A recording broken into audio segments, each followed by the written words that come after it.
Okay, welcome back to another episode of Celeste, where I will once again be slowly falling. Wait, I think I may have missed something there.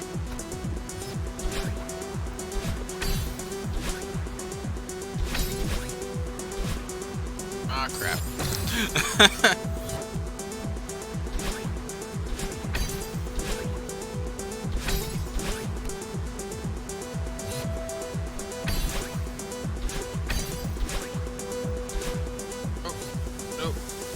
No.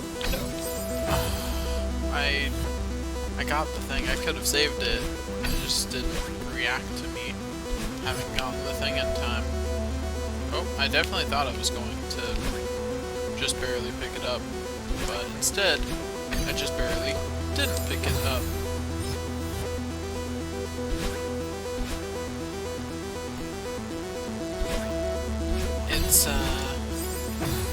It's gonna be a rough day.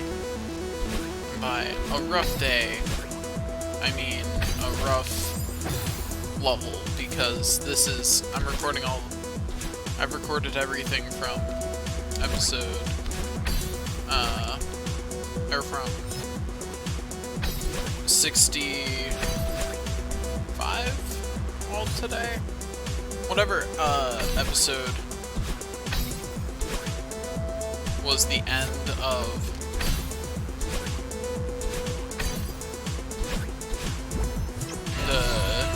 whatever episode was the beginning of the Chapter 3 Seaside. That's all been today. Crap. That doesn't come back, does it?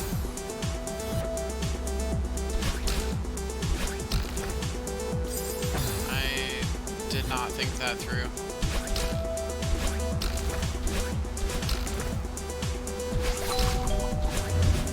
Oh, that's so cool.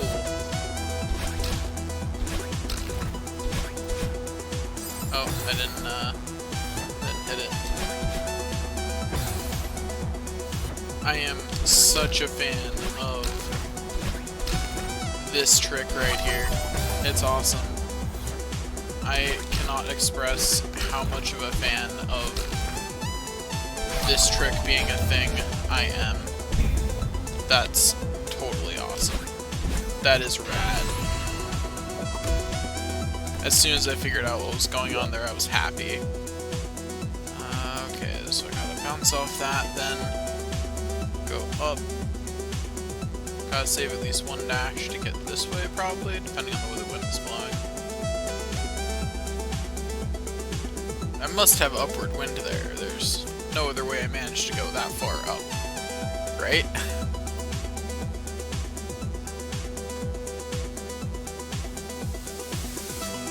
And if I keep going over, I'm sure I'll eventually... Huh. Is there another screen? I guess I'll find out when I get there.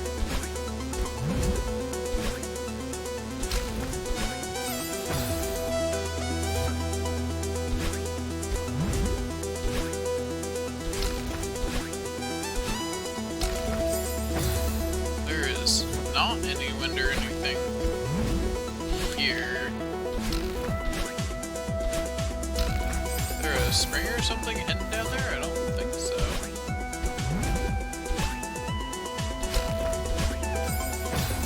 I just don't think my chances of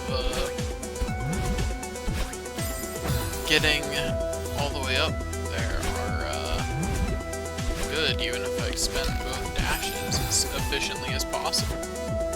But I'll give it the old college try, I suppose.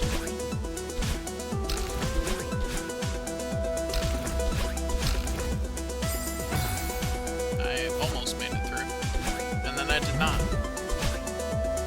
You know how it is. See, the problem with recording so many episodes in one day is that, like, now I don't know what to talk about, because... Like, that's one of the major benefits of having a second person. I should probably, like, if my channel ever starts doing well, I'll probably search for a second person to bounce conversation off of. See, the issue is that I have to find someone who is into the same kind of ironic comedy that I am, and that's a challenge. Either that or someone who, you know, you have to find someone that you have good conversational chemistry with, that you have good, funny conversations with, that other people listen to, and they have to be okay with the not swearing thing. Honestly, that last one's probably more the big issue. Although, technically, I suppose that I don't have to make them not swear if I have a second person. I'm just choosing not to because I'm going to be a teacher, so I don't want, like, a recording of me on the internet swearing, you know? I'd rather avoid that. Like, that's definitely something that's better for me to not have out there. It is better for my future if that is something that firmly does not exist.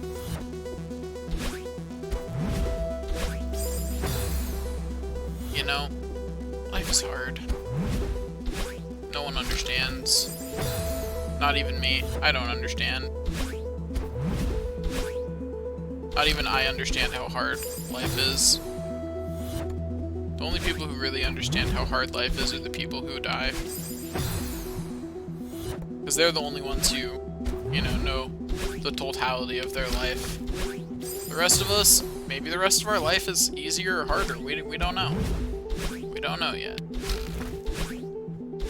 We don't ultimately know the end difficulty rating of our lives.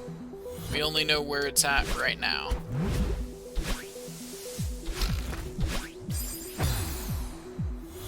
That your life getting easier later doesn't necessarily mean that your life is easier overall.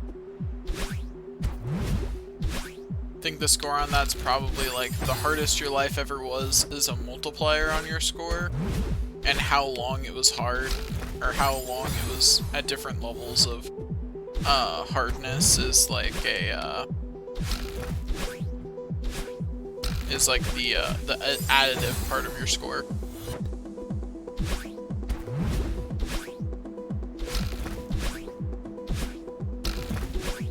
Although, like, that's even assuming that there's any kind of consistent metric that you can do for how hard anything is. Like, there are things that we all agree are hard. But how hard those things are? Oh, you want an exact? You want to talk about which things are harder than what? You will get different answers depending on who you're talking to, I guarantee it. Like, some people find being alone really hard. And then there's people like me who are like, yeah, most of the time being alone's completely chill. Like, I want interaction with other people sometimes, sure, but I would be chill. I would last at least a week as the last person on Earth before I went insane, let's put it that way.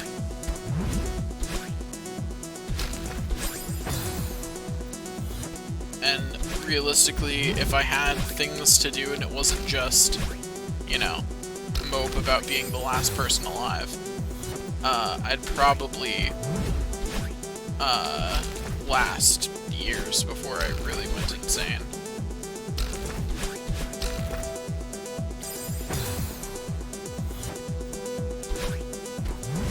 But like other people, they would go insane as soon as they realized that they were the last person alive. I would be like, this sucks, but I wouldn't go insane over it.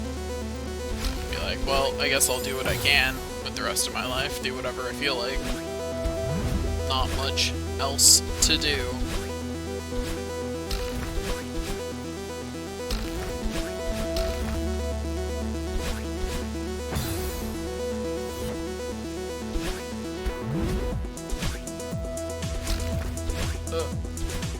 This is a real challenge. Also, I forgot to mention it after I died, but I am so proud of myself for making it through so much of that bit there. on my first try, having not really remembered it. I was aware that it was there, but I definitely didn't remember the layout of it very well, so that was just me reacting in real time to what was in front of me. They provide these little cameras in the hopes that they'll help you, and I'm sure that they helped other people. It's just not the kind of thing I use.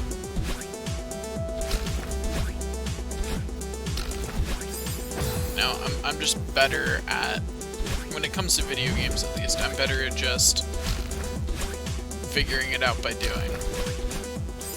And you know, come to think of it, I'm that way with a lot of things. Like when I program things, I will bodge something together just to have something to show me whether my general idea is correct or not. My first step before I even worry about whether before I try and logically correct it to make sure that it's theoretically right, I will just make the minimum viable product, unless doing so is difficult. Like, unless doing so would be unreasonable. My first response is always going to be just make the minimum viable product, and then examine that and see if that works the way it's supposed to. And if that works the way it's supposed to, then you're fine. And you can continue building it out.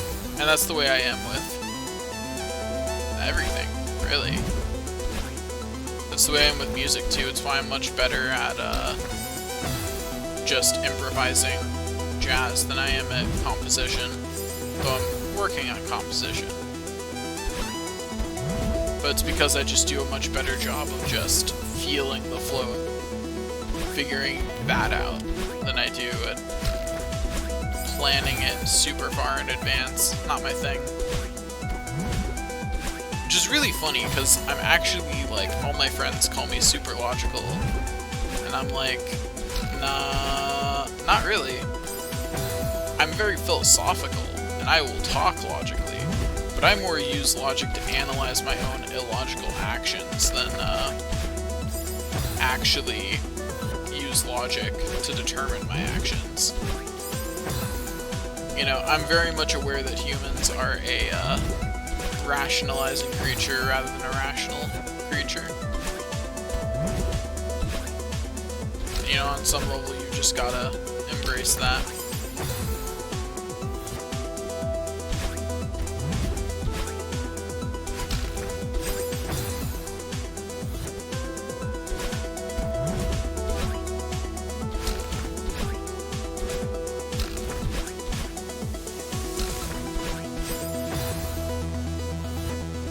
Is hard, man. Spikes are sharp. Really sharp. Madeline, an expert on spikes. She's right up there with Mega Man and whatever the character from Spelunky is named. I don't actually know his name, so whatever his name is, he is also an expert on spikes and what effects they have when you run into them. Nothing will ever bother me as much as the fact that Mega Man, who can survive so much, is instantly defeated by a single spike. Like, it never made sense to me, and it never will. Like, of all things, that's what's instantly fatal to Mega Man. Okay.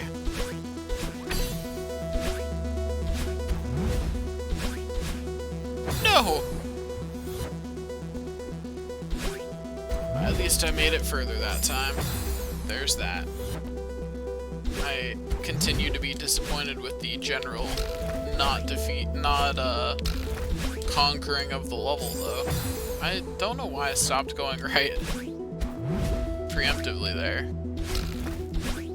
Apparently I thought it'd be fun to just embrace my doom. I mean, we all know I enjoy killing Madeleines. I mean, what?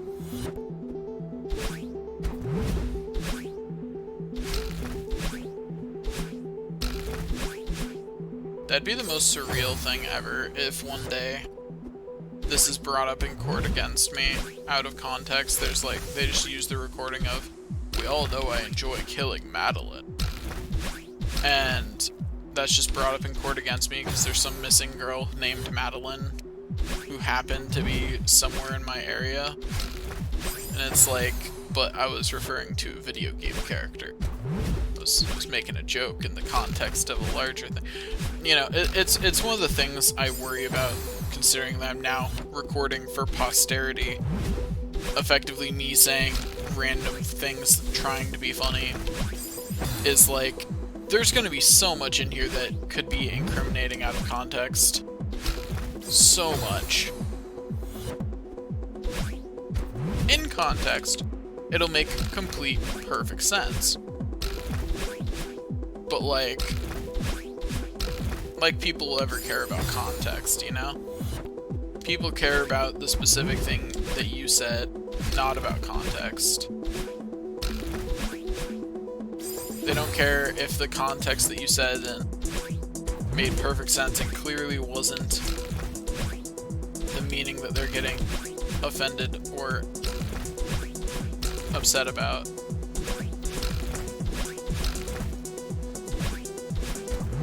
Sorry about that. Have to focus a little bit in that section because it's, you know, hard and very hard to do the not die. Doing the not die in this section is, in fact, a challenge. But I can do it. I can do the not die. I believe in myself. I believe I can do the not die. I will do the not die. I will beat the level. I am the best. No one ever was. To kill Madeline is my true test. To join a gang is my cause. I mean, what? That joke got dark.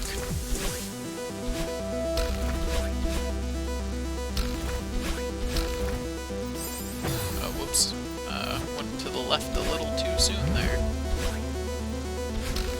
But hey, at least I get to join that gang now.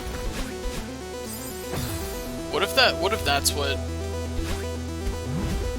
that was actually the entry test to a gang? Kill a video game character instead of an actual person. Easiest gang entry ever, and probably honestly not that bad of a gang. Like, as gangs go, they're probably not actually that bad. Probably still a better life decision to not join them, but hey. You do you, hypothetical person I'm talking about. Joining a hypothetical gang that's almost certainly never going to exist. Because, like, can you imagine how ridiculous that would be, a gang that did that? No one would respect them.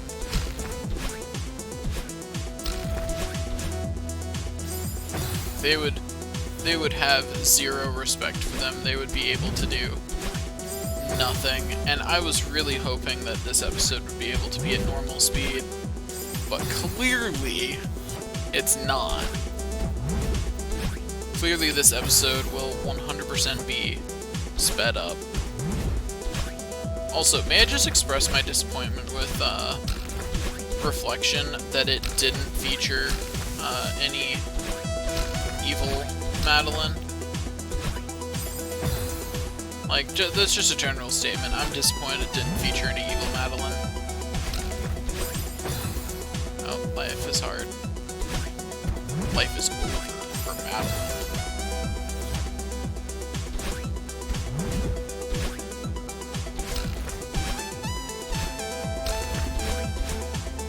See, it's really funny that, like, the reason I'm afraid of heights is not because I think they're dangerous, or because I'm afraid I'll fall or anything. No, the reason I'm afraid of heights, which, in my mind, this topic change made sense, just so we're clear.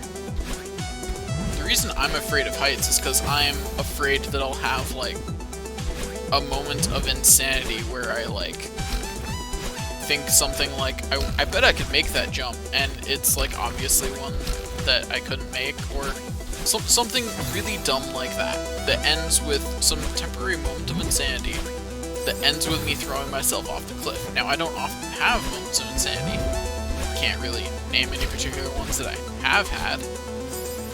But that doesn't mean I'm not afraid of the minuscule chance that I would have one when near a cliff. So, good on Madeline for not being afraid of having moments of insanity. Whoops, so she just jumped for some reason. But yeah, doing something like that. Like, I'm not a suicidal person, but like, I could totally, like, I have an irrational fear of me doing something absolutely stupid like that.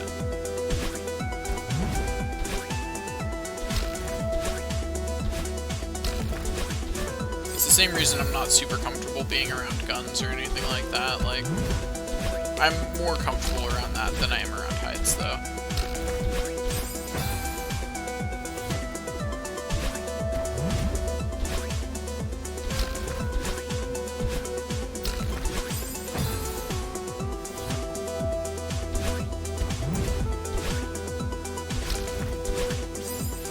Have you ever thought about how weird it is that we regularly trust people with weapons that could literally, like I've been to shooting ranges, and when you go to a shooting range, you are putting absolute trust that no one there is about to have a psychotic break. You are trusting in that absolutely, because if they do, there's a decent chance that you're getting shot. And, like, it's not, like, a wrong thing to believe that, because, I don't know, I haven't heard about any major shootings at gun ranges. So, like, apparently most of the people there stay stable enough while they're there, at least. But, like, it's still one of those things that, like, I'm definitely irrationally, like, it's one of those things that's weird to think about, and that, like, when I do think about it, I'm like, huh, wow, yeah, that actually sounds super sketchy when you think about it.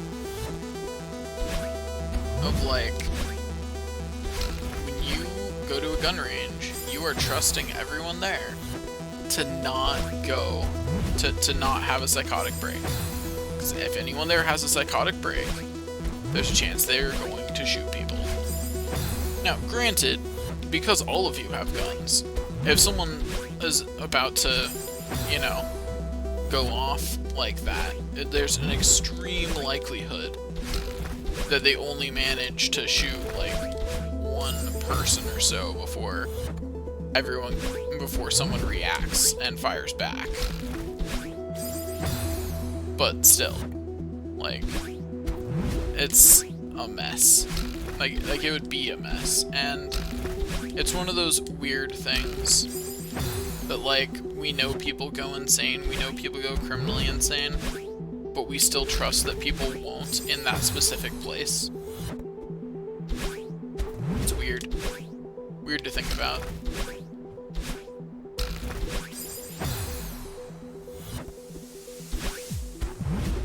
No, what's even more weird to think about is that, like, often, like, Americans love guns so much that in a lot of superhero things, superheroes who hands down have better abilities than a gun will still learn how to use guns just in case. And it's like, but your abilities, which are tied to you, and as far as you are aware, cannot be removed, are better than a gun. In every situation. It's definitely one of those, like, like, you know, those things where you're like, wow, America really does have it bad for guns, when even the superheroes who definitely don't need guns are still trained to use guns in movies and other media. Actually, I can't think of any examples from movies, so I'm gonna go with just other media and that. I can think of a few examples from different comics and webcomics and things that are American in origin, but I can't think of any examples from anything else. So, there's that.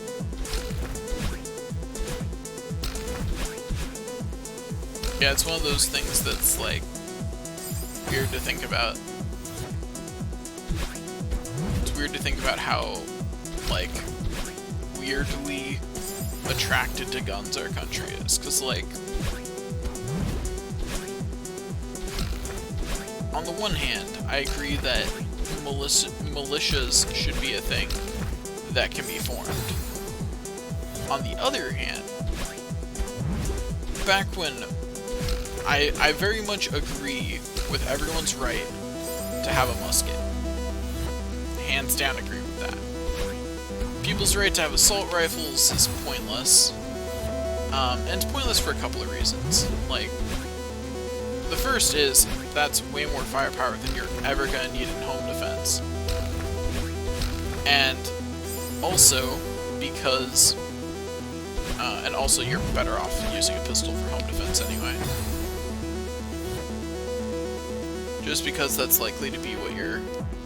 Like, it's smaller, has less kick, and you're more likely to be in a confined space, so you're better off using that kind of sidearm in that situation anyway.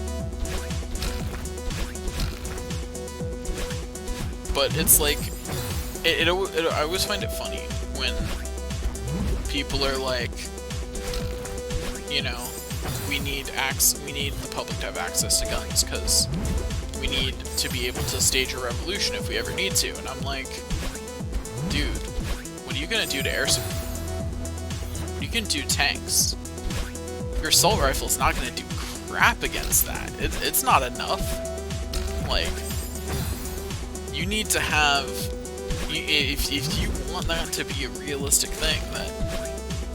Because you have to realize that when the Second Amendment was made, so that way the government could never go, you know, ballistic, and so that way militias could always be formed, cannons weren't a game changer in a war. You could fight without them. It was definitely a tactical advantage to have them.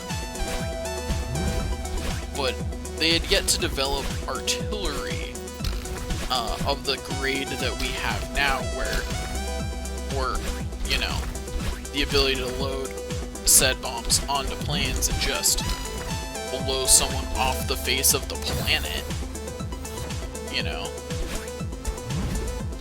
Like, if our government ever, like, if our military ever really staged a coup, I'm sorry, some of the people owning assault rifles isn't gonna matter. Like, it's not like enough people won't have them, it's more like, even if every single citizen had an assault rifle and knew how to use it, it just wouldn't even affect it. Because it's a problem of your assault rifle is not gonna stop a jet from bombing your position. It's just not. A fighter jet can take your an entire resistance out. Now, of course, that's assuming that the government doesn't care if it kills some civilians in there, but if we're rebelling against them, they're... like, let me put it this way. Americans take a lot of crap from their government. If Americans are rebelling to that point, it's gone pretty bad, right? Like that's full on, our government became a dystopia. So, like, that's a terrible argument for people being able to own assault rifles, and that's usually the argument at least that's the most common argument I've heard from people, and it's like, it doesn't matter. Like I actually completely agree that you should be able to go, like, rent an assault rifle. Like, there should be licensed gun ranges where you can go and experience shooting assault rifles, because that's just cool, right? But that's the way things like machine guns are treated right now. They're heavily regulated, and you have to go to specific areas in order to be able to use them. Because a machine gun can mow people down. Like, you unleash a machine gun on a crowd and there's not going to be a crowd afterwards. And that's why we do it like that. And I agree with machine guns being regulated. I think assault rifles should be too. Like, I definitely agree that there should be no option whatsoever for any civilian to have an automatic weapon. But that's something that most people agree on, so I won't harp on that too much, because, like, duh. Like, that's just not something civilians should have. If for no other reason, then they're not properly trained to be sure that they're not gonna, you know, just let the recoil of that take them to shooting whatever. Which is really dangerous. But, like, yeah, I don't know. I don't really think that civilians should have anything above a pistol. Really. Shotguns are actually fine. Especially if they're more for hunting and skeet shooting and things like that. But, like, anything other than hunting gear, like actual hunting gear. I mean, I can use my AR-15 for hunting, but, like, an actual hunting rifle. AR-15, is that the gun I'm thinking of? I don't actually know if it is. So that may not be the right name of the gun. But anyway. But, like, anything, like, that is not, like, actual hunting rifles are fine. Shotguns, depending on the kind, are fine. Pistols, as long as they're semi-automatic, are fine.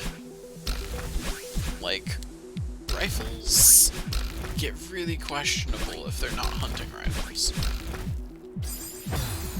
Because, like, what do you need that for? A pistol or a shotgun is better for home defense. A hunting rifle is better for hunting, that's why the word hunting is in there. So, what do you need an assault rifle for?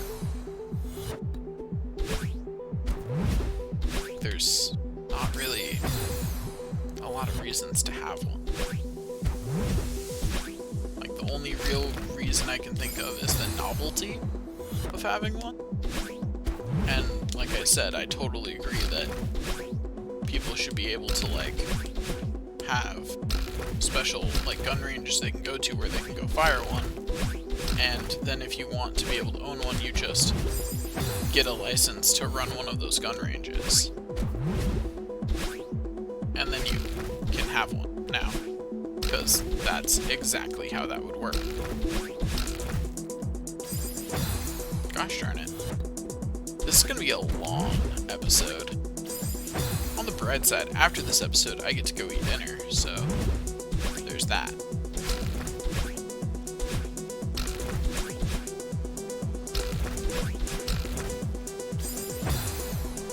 One day, when I finish this, that was just sad. One day when I finish this level, I'll get to go eat dinner. One day.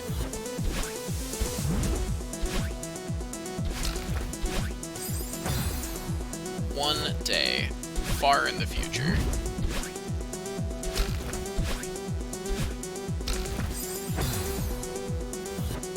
On the bright side, Madeline's getting really familiar with all the spikes here. So, you know, eventually Madeline will stop hitting.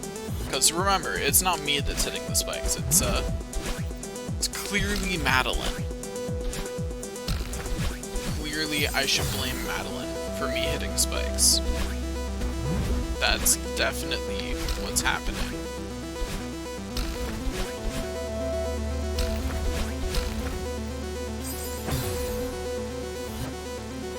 This is harsh. But it's all good. I'm gonna make it through eventually.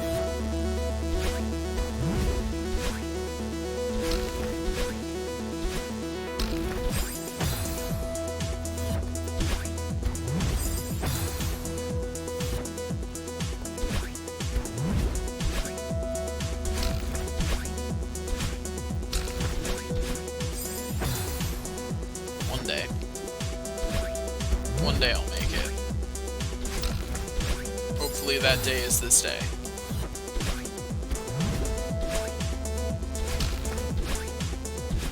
What do we say to the spikes, Madeline? Not today. Never actually watched Game of Thrones, but I did catch some of the memes. How did I not get high enough? That's just sad. But yeah, I did catch some of the memes from it, so, you know, there's that. Just wasn't really my cup of tea.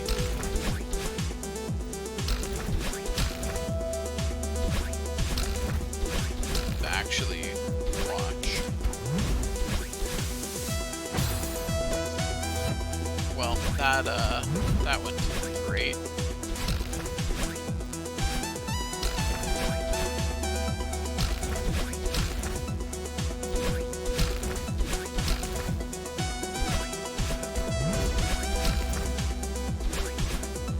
Darn it.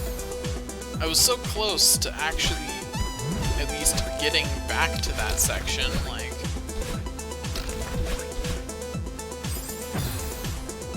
Life is hard, man. Madeline understands. Get it? Because earlier I said only at the end of someone's life can they understand it. Well, Madeline's met her end so many times, Death is really getting tired of seeing her. Every time a Madeline dies, Death is just like, oh, really? You know, would be really funny is if in the code, instead of moving, like, this is the kind of thing I would do for this kind of game. In the code, instead of moving the Madeline object back to the beginning, which is probably what's happening, because there's no real reason to delete it and restart.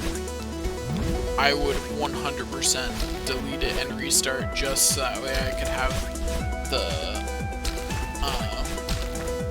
sensation of knowing that in my code, Madeline is truly dying. In the truest sense that an object can, I am destroying Madeline and re-instancing her every time. And that would totally be the way I would design it, just for that. Like, it would be bad optimization. It wouldn't be like terrible, but it would make it run a bit slower. I was really hoping that I could stall there long enough for it to reappear, but I guess not. I'm not sure whether I should be trying to go over in that section or through that gap, but I think over is my better bet.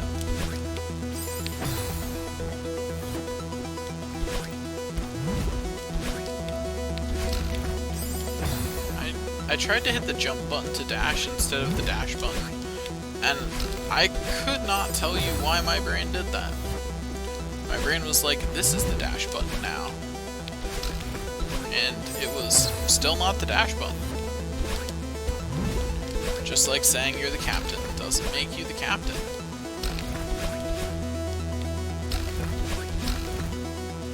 Not really, anyway.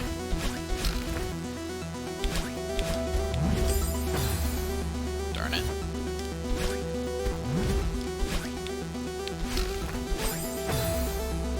I swear I'm good at video games. The best.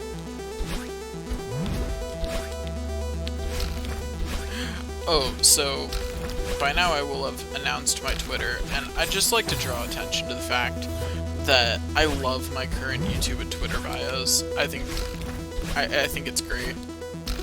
It's the best mediocre video game player you will ever watch.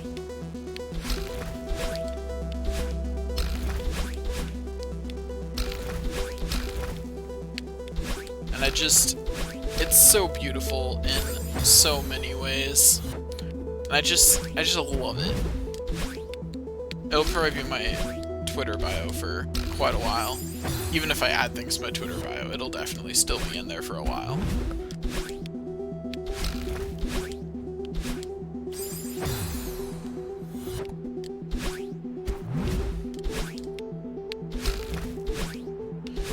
Ooh, that's something I should add to my Twitter bio. How many golden strawberries I have in Celeste should be on my Twitter bio. As like an achievement. Be like, proud owner of... How many do I have? 3, I think? Of 3 golden strawberries in Celeste. And like, be super proud about it. What? How did I not hit the spring? I definitely expected to hit the spring there. I was shocked that I did not.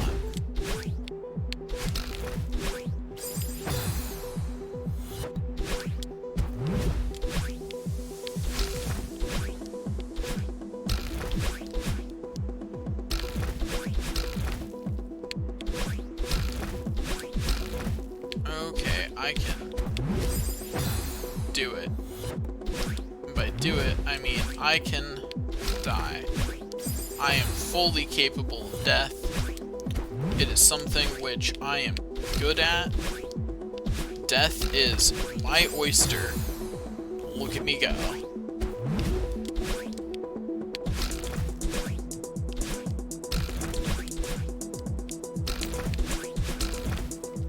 I can do this.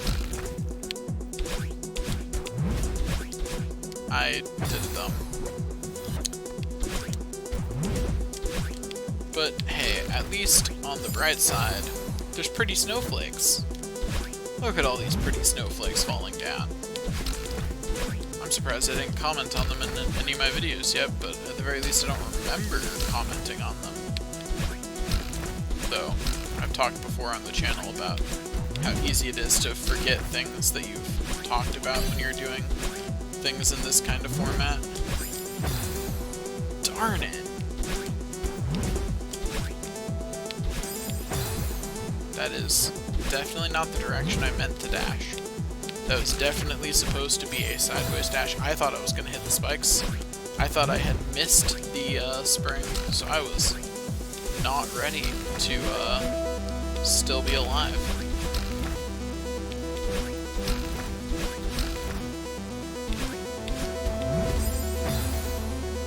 You know, life is hard. And I really wish I understood. But I don't. I've just got spikes. So many spikes. And the fact that I'm looking at the time and thinking to myself, this episode's gonna be almost... This episode's probably going to be 30 minutes, even when sped up. And just thinking to myself that, like, I don't want to split into 2, though. So I guess I just have to live with that. I don't know, we'll see. Oh, so I finally, around the time that, so when I started recording today, I actually started doing end screens on episodes, which wasn't a thing I'd been doing beforehand. But yeah, I do those now. I put up end screens. So, you know, there's that. I don't know if they're helpful to me at all.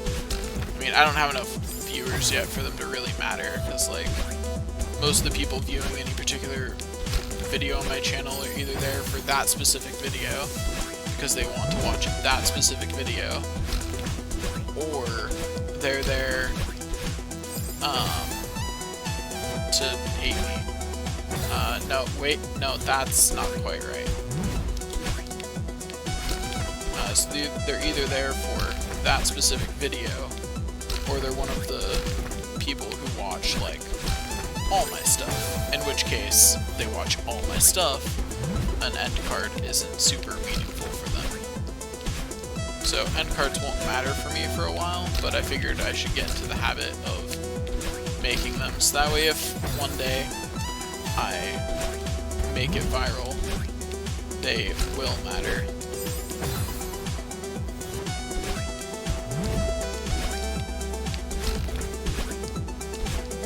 But yeah, this is definitely taking longer than I thought it would. I'm getting hungry, but it's fine, it's fine. I'm gonna finish this section, everything's fine. I believe in myself, in my ability to finish this section.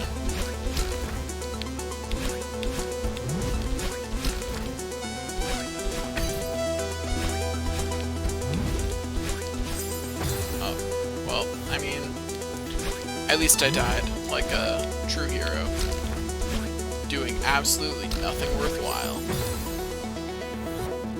So there's that.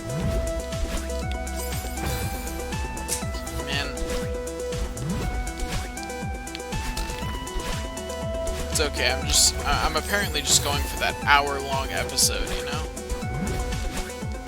Jeez, this is getting way too long. If I actually hit the 60-minute mark, I'll call it, go eat dinner, and then come back and try again.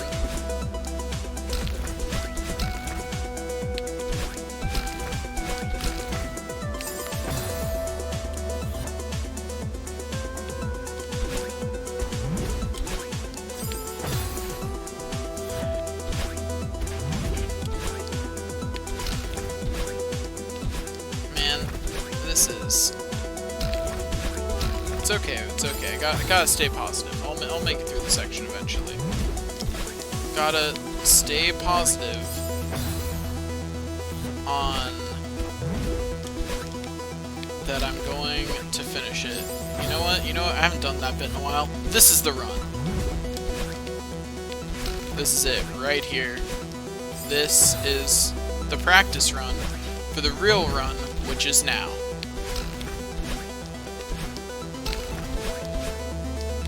Let's go. This is the run. Or not. But it's okay. This is the run. This is not it. But this one is. This one is definitely it. I can feel it.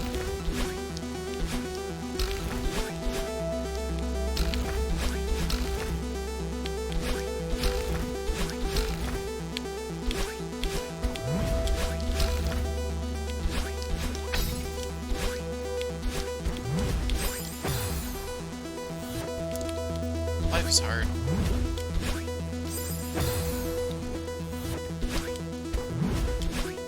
Okay, this is the run. I got running into spikes out of my system, and now it's the run. Right. I had to get falling onto spikes out of my system too. Now this is the run.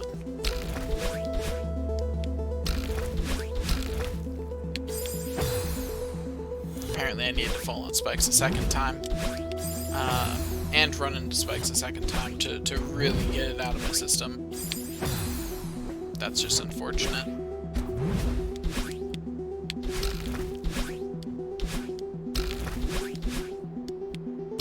I can do it, or not. Maybe I can't. Maybe this is where it ends, folks. Maybe this is the level that finally beats me.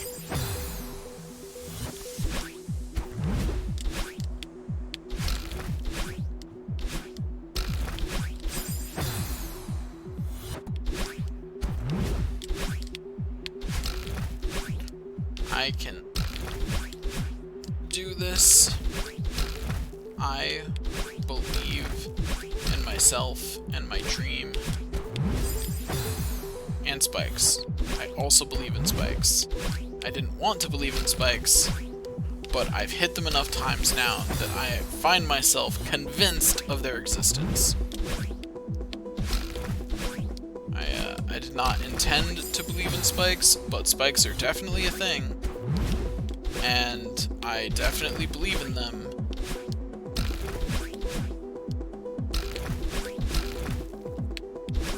I don't really like their existence, but, you know, there's lots of things in life that I don't like the existence of that I accept the existence of.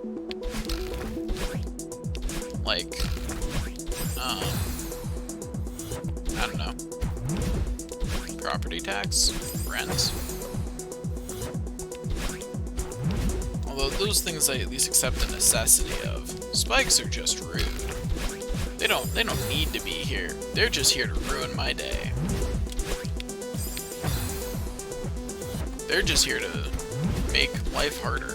That's all they're here for. Literally, they are here to make Madeline's life harder. That is the entire purpose of these spikes, is to make Madeline's life harder, so that way this level is more of a challenge for people like me, who are challenge junkies, who really want to die repeatedly. Man, I was counting on this episode being done in like half an hour or so, and then going and making dinner. I'm getting hungry, but it's fine. It's not gonna kill me to eat dinner a bit later than usual. Darn it! How do I do that? Life is hard. And I understand. I was wrong earlier. You can't understand how hard life is without dying. This is how hard life is. Except instead of a video game, imagine this but real life. That's how hard life is. And probably more blood on the spikes.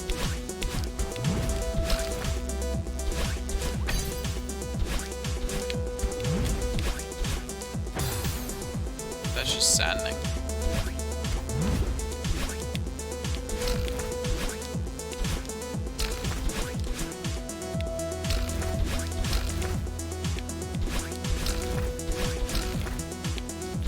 I can do it.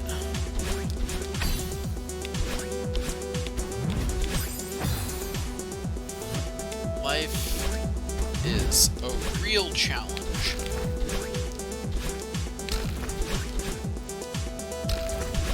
And that's the catchphrase I'm sticking with for today.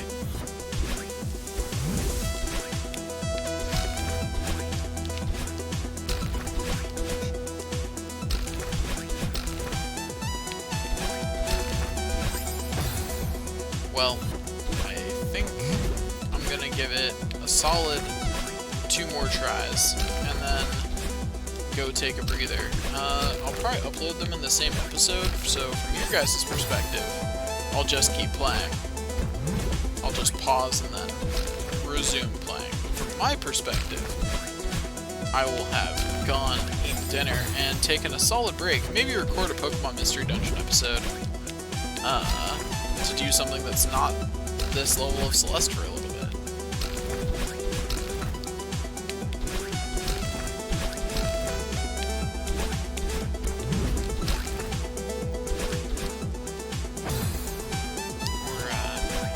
Or I could fall into a pit. I mean, that is definitely an option. Okay, last try. Let's put my game face on. You know what? That was funny enough. I'm just gonna call that. Yeah. So. Anyway.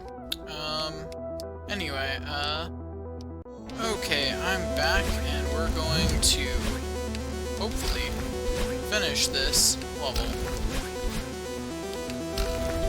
I am not super confident that we will, but hey, we're going to give it a try. Oh, that is not high enough.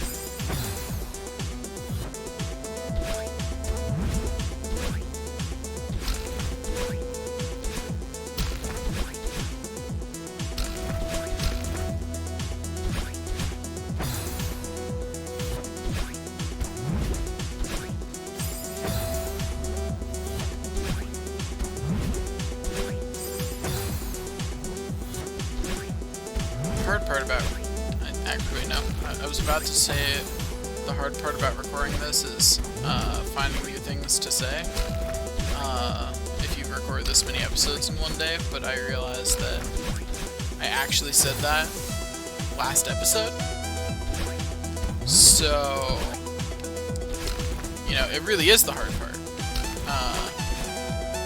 There's your evidence. But hey, it's a new episode. I can talk about it again, right? Right. Glad we agreed. I won't actually, though.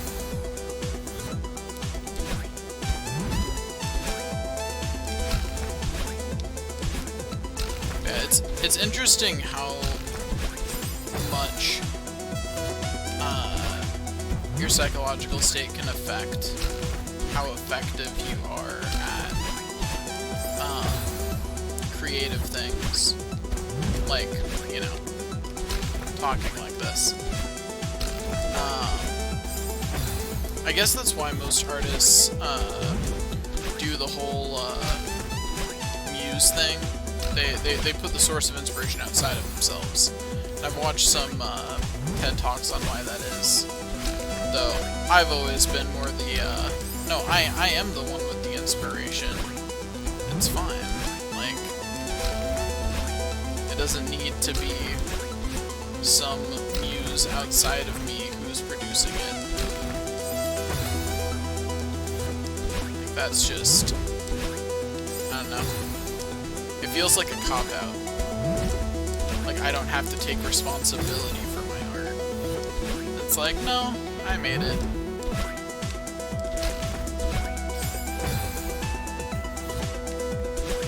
Although usually you hear it in the context of, like, people who, like, the talk I'm referring to that I watched about it was by someone who had released one really, like, sold really well book. And, you know, one of the questions that she got asked all the time was, well, what are you going to do now that now that the best work in your life is behind you? And that's what brought the conversation to muses and how artists keep their internal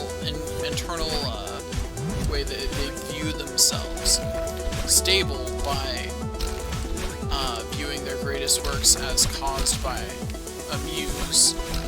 Which, I don't know, that always felt weird to me, because it makes a few assumptions. And the first is that just because it sells best, it's your greatest work. And I hard disagree. Like, there's certainly a level of, like, because it sold well, it resonated with a lot of people. That's definitely true. But that doesn't necessarily make it a better piece of art. I was so close to actually making it through that section. All I needed to do was not hit those spikes, but you know how me and spikes go. I'm pretty sure I've said that exact line already today. Or something really close to it. But anyway, so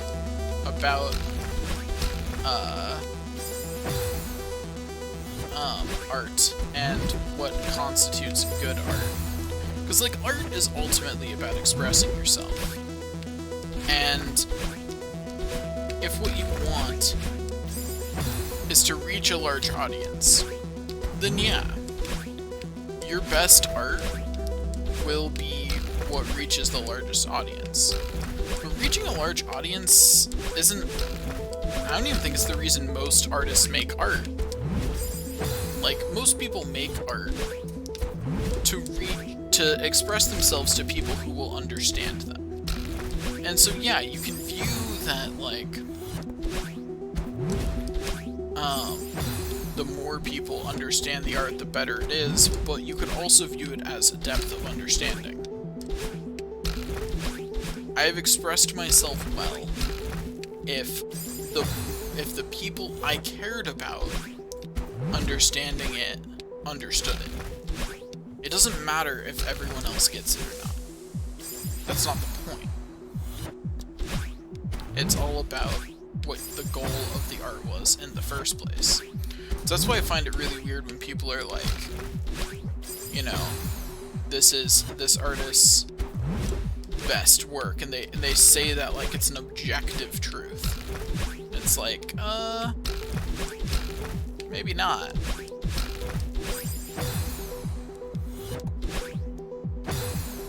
Because ultimately, art is a subjective thing in its entirety. That's why I think it's important to take responsibility for the art that we make, because ultimately, any art you make, you are expressing yourself. And so, if you attribute that to a muse or to something else, then you're denying yourself.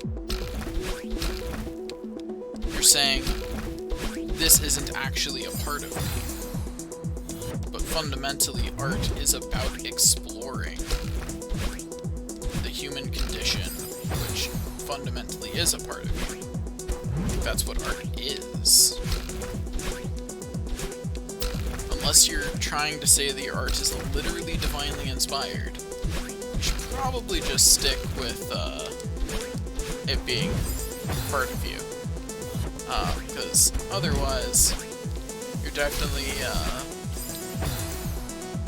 going down a weird path.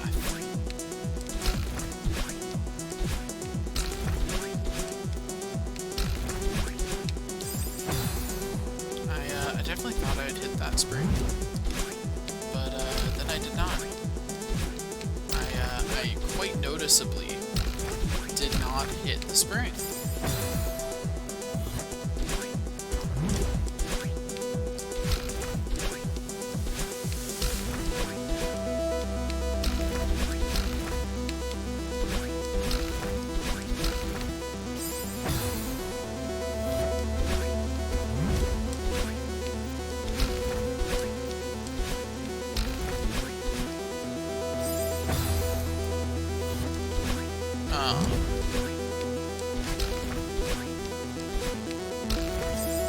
But yeah,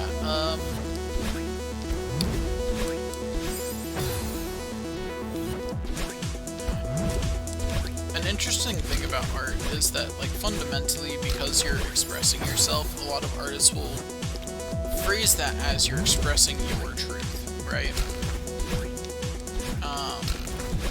Although I've never been one to buy into the concept that your truth is separate from truth. I just buy into the concept that you're only seeing a part of the truth, and it's subject to your interpretation.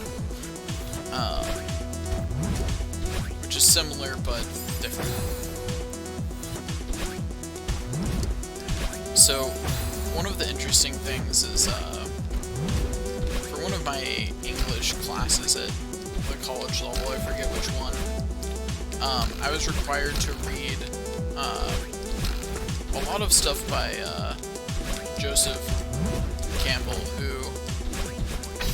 I agree with, but find his conclusions silly. You know, he's famously the hero with 1,000 faces and all that. which the idea of that boils down to stories have structure, which was obvious to anyone with a brain. At least I would have thought so. I don't understand why everyone why there's such a big deal made about that. Because yeah, stories have a structure. Everything does. There is not an unstructured thing in this universe. Except maybe, arguably, the universe itself, but even then it's pretty structured, even in all its chaos. And so, like, you know, Hero with 1,000 Faces is, like, I agree, his structure is correct. He's identifying correctly that there's a definite structure to heroic tales. But that's not surprising, because the message being transmitted there is the same. You know, you have 1,000 people trying to get across the same message. Of course, they're going to write stories with similar structures. You know, if you break them down enough, they're going to have similar structures. But that's just true of anything. Like, for example, like, if you have different sandwiches, they all have the same basic structure. No sandwich reinvents the wheel. If you look at food pretty much has the same basic structure no matter what kind of food it is. You break things down far enough, they will have the same basic structure. And that's all the Hero with 1,000 Faces is.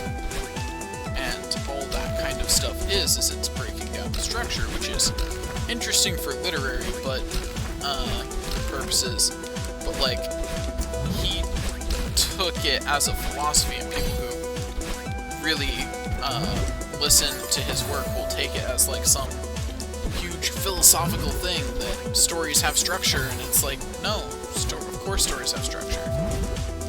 That structure is useful, and it's definitely good to be aware of. You know, culturally, how do we structure stories about heroes, and why?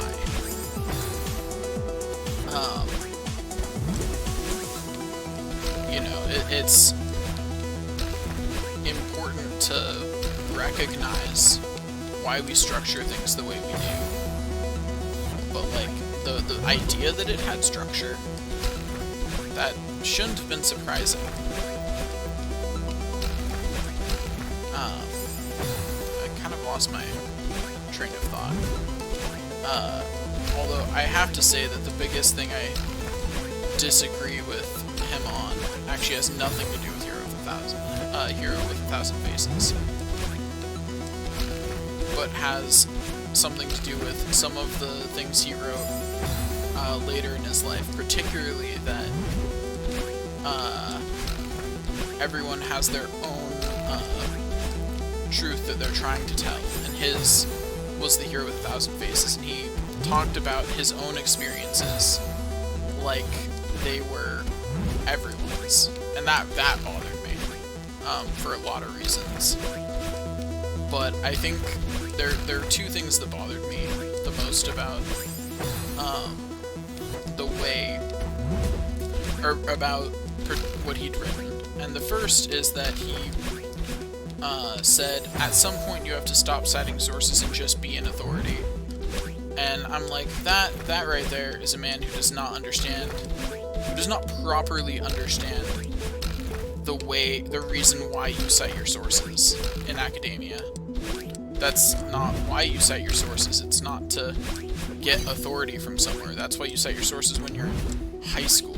In academia, oh gosh, oh geez, that looks hard. In academia, you cite your sources to show that you've read and understood the body of knowledge that's behind you, and that you are contributing to it in front of you. That's why you cite sources. That's how academic writing works. As someone who's considering grad school, I've looked into the subject.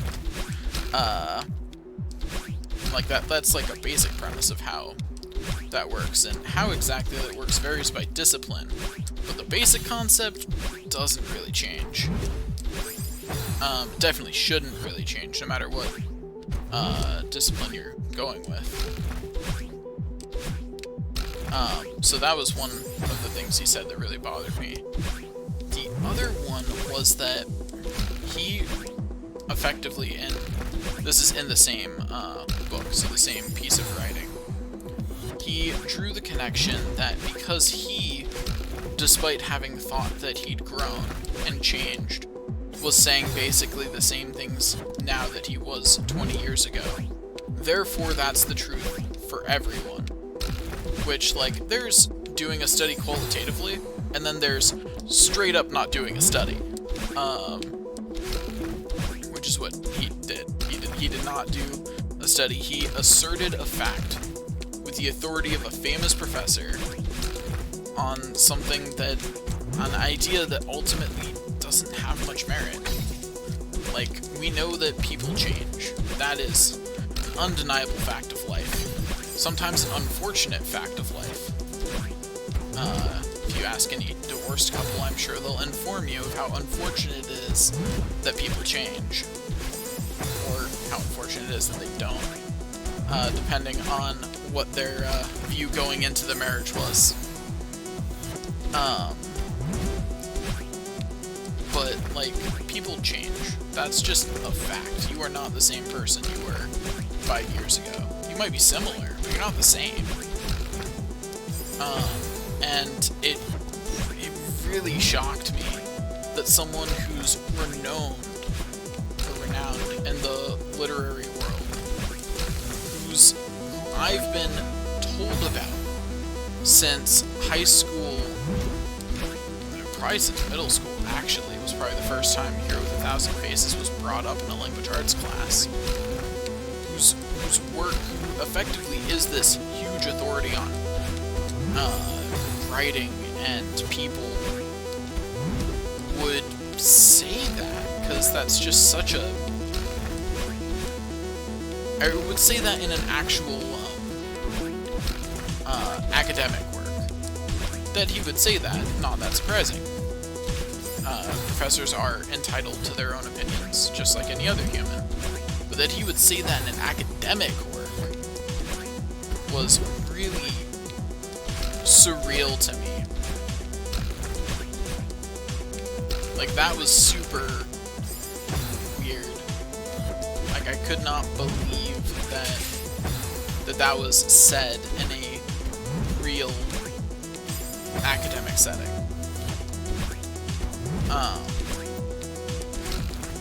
Because that's just, your experience does not equate to everyone's. That's just basic concepts of how life works? I don't know. Like, I've always grown up with the basic concept of other people have different life experiences than me. Maybe not everyone grows up like that, but that was definitely my experience, was that other people are different, and they're going to have different experiences than me.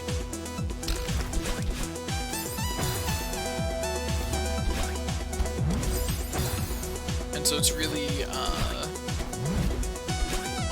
weird to me that someone so educated would be able to think that. But then again, I'm pretty sure there's someone with a PhD somewhere who's a flat earther.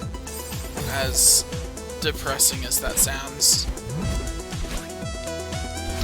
Education does not mean intelligence. It's kind of like the saying, you can bring a horse to water, but you can't make it drink. You can give people all the tools and all the knowledge to think critically in the world, but it's not gonna matter if they don't actually do it. I'm sure there are things where I'm like that, like, there are definitely things about my views on the world that people in 100 years are going to look back and be shocked that I would believe that. I'm sure it'll happen. Like, you know, that happens to all of us. You know, we are ultimately all products of our time. And that means that there's a definite limit to how far and how much, how close to being right we can be. Because ultimately we see things through the lens of who we are right now. And that means that it's going to take some time for things to get better. I don't know, I'm hoping for someone to figure out how to cure aging. That'd be great. You know, just cure aging, then you just keep going until something kills you. That'd be great. Although it would probably cause quite the population boom. Can you imagine how terrible that would be for the first, like, 20 years? Because people would still just keep having kids at the same rate. Population would double. Although, you know, the baby boom generation, population doubled in a generation, so at least we have a precedent for how to handle it. So there's that.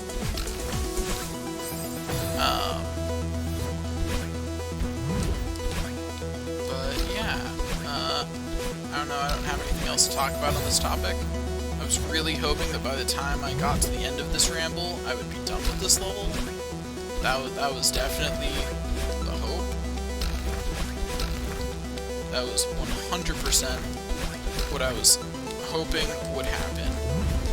But here we are, level conspicuously not done. Darn it. I swung upward too soon. Didn't actually dash to the right like I meant to.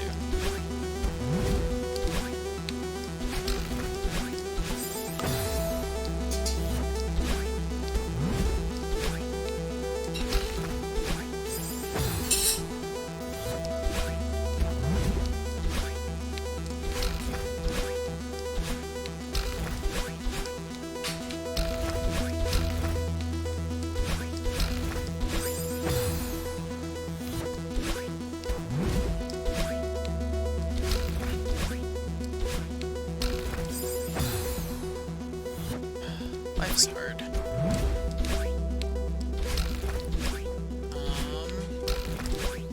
You guys should definitely start dropping things for me to talk about in the comments. That way when this happens I can just have a list to pull up of things that people have asked me to talk about in the comments.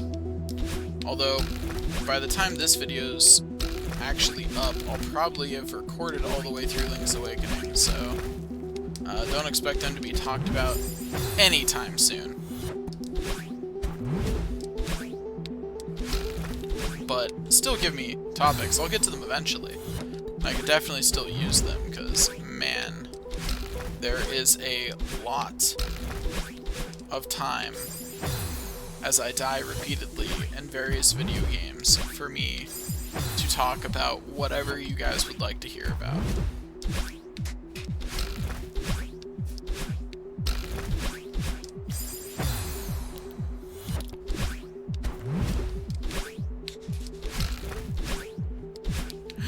Oh, funny thing about professors and them effectively using their own experience as effectively an authority. So, one of my professors, like, legitimately, he took class time to do this, this quarter, to talk about how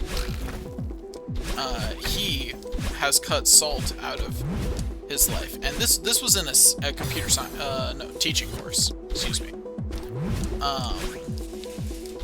And like, he took time out of our class to talk about how we should cut salt from our diet because he has and he's fine.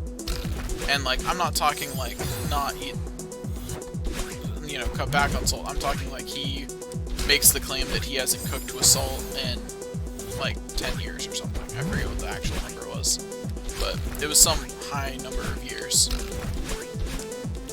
And he was using his health as an example of how it can be better for you health-wise. And I was just sitting there going, like, look, I know what your PhD is in, I know what your undergrad's in, I know what your master's in, because he gives a little spiel at the beginning of any classes he teaches that are effectively his background. So I'm like, I know for a fact that nowhere in any of that is anything about health or nutritional science. So I know you're not an authority, so please stop. Unfortunately, because of, you know, the dynamics of him being the professor, I wasn't able to say that during the class.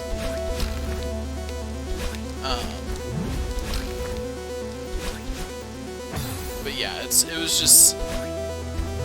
It's really interesting how professors will act. Like, I guess it's because fundamentally, once you're at that level of education, you're valuable enough, particularly if you're in certain fields, that, like, people just will say whatever. They can get away with it.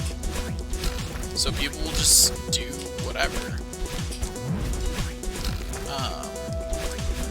When they can get away with it is definitely when you find out what a person's really like. Which is just a generally true statement. It just happens to apply to professors because they're one of the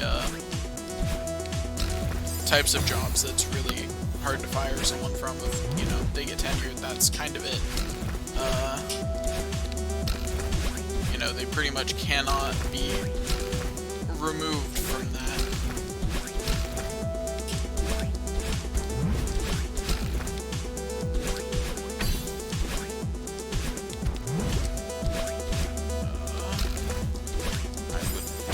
But I was distracted, and of course as soon as I started talking, I died.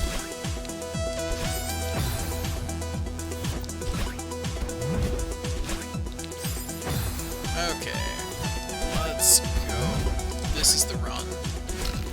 This is the run. Or not. Maybe this is the death. At what point do you think at what point do you think Death just, like, waves Madeline on as she passes by again? Like, at what point is he just annoyed with how often she's visiting his halls? Because it's frequent at this point.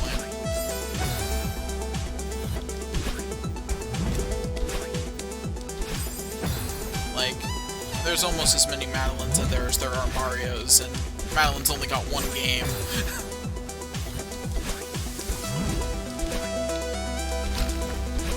Actually, I wonder, how bad are people in Mario games? How many times has Mario died across all the people playing his game? What is the order of magnitude there? I'm gonna guess it's bigger than trillions.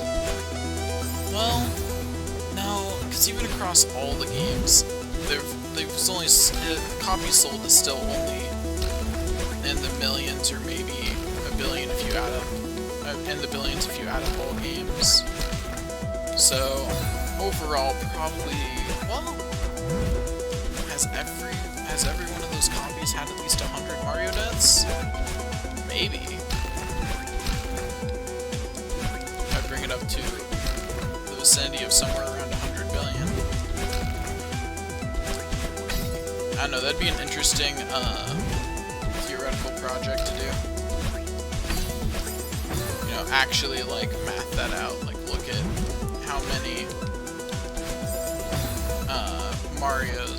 how many Mario games there are, math out how many Marios, a rough estimate of how many times Mario's died in each copy.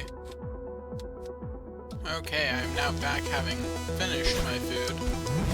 I don't remember if I mentioned it before, but I'd come back briefly to record while the food was simmering, but wasn't ready to eat. It has now been consumed. The tacos were delicious. That's just unfortunate.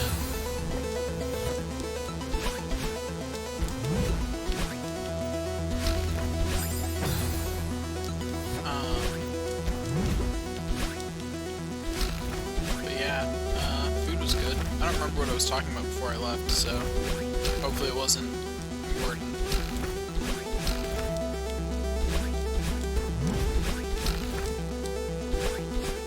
Whoops.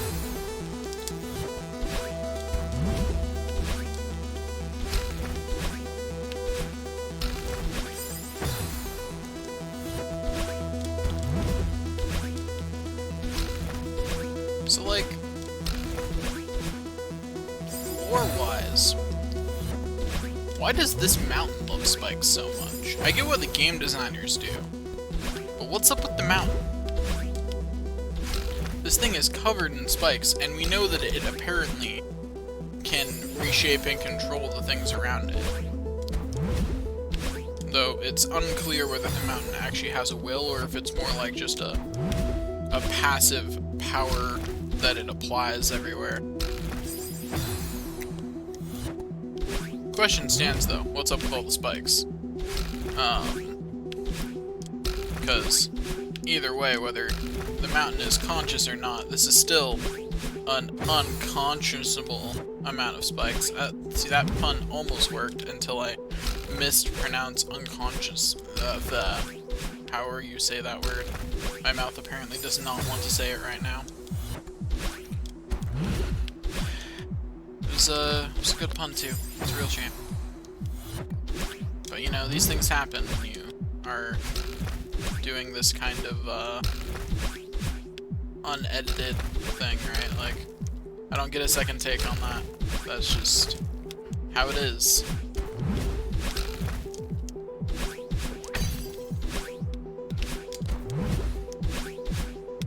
Although, there's a decent chance that a lot of this footage gets cut and just gets replaced with several hours later. Depending on how long this takes me. While I was eating, I did look at some things, and apparently some people call this the hardest level in Celeste, so that's not particularly surprising. It's one of the seasides, and it's the 7th level, so really the only one that is likely to compete with it is 8. So, and level 7 is the more, I guess, direct end of the game anyway. Oh, well, that was unfortunate. Although level 8 B-side was way harder than level 7 B-side. Chapter 7 B-side wasn't even all that bad overall. Yeah, that's just unfortunate.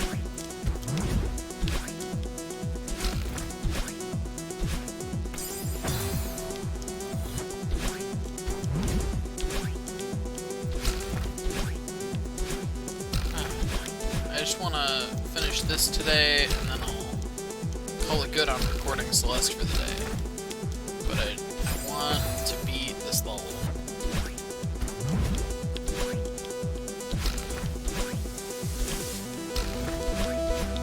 It's a real shame I hadn't started streaming when Sonic Forces came out.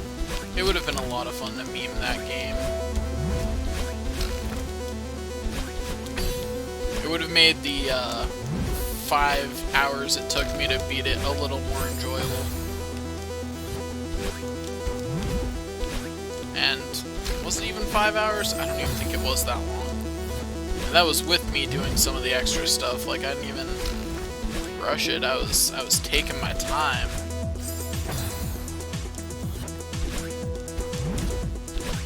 Which is really disappointing, because overall it was actually a solid 3D Sonic game, you know? Like it wasn't bad, but there just wasn't anywhere near enough content there. Like, amount of content and the levels themselves were a little bare bones, but like the actual engine for it was pretty good. They just need to actually find ways to make it interestingly difficult. Which I think is ultimately what separates good games from bad games. Like, Sonic Forces has a much better engine than, say, Sonic Heroes or Sonic Adventure Battle 2, or even the original Sonic Adventure. And,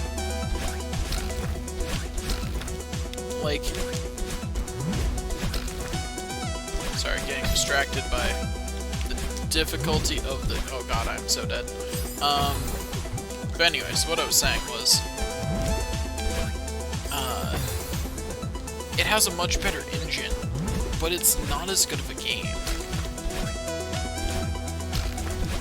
And then, like, you look at, like, it's got a better engine than Sonic Generations, but Sonic Generations is still the better game. And not just because of nostalgia, I mean, it's actually the better game. And there's a fundamental reason for that. You can see it a lot in games like Celeste. Like, Celeste's engine is really good, don't get me wrong. But, like, these levels are designed magnificently with that engine in mind. And that's where Sonic Forces fell short. The levels weren't actually interesting. Like, the engine was great. It felt great to run around as Sonic. But fundamentally, the level just wasn't actually very interesting. Like, none of the Sonic levels were interesting. Some of the player character levels were interesting, but not all that many of them. But like that's what made other Sonic games interesting. Like, why, despite all of its many flaws, do I still think Sonic Adventure Battle 2 is a good game? Despite the fact that, like many 3D Sonic games, it's a glitchy mess. Because its levels are interesting. Like, its levels are actually really interestingly designed. They're interesting to look at. Overall, they're just really cool and entertaining. Whereas Sonic Forces levels are either rehashes of old levels, which, granted, Sonic Adventure Battle 2 had plenty of that too, or they're just boring.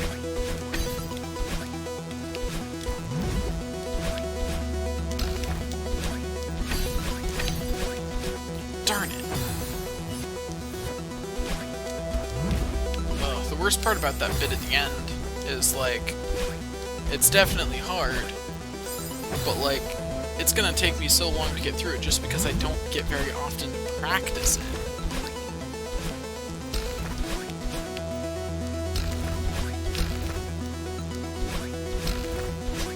We're gonna find out how fast I can make this and have my voice still be intelligible. That's how this is gonna go.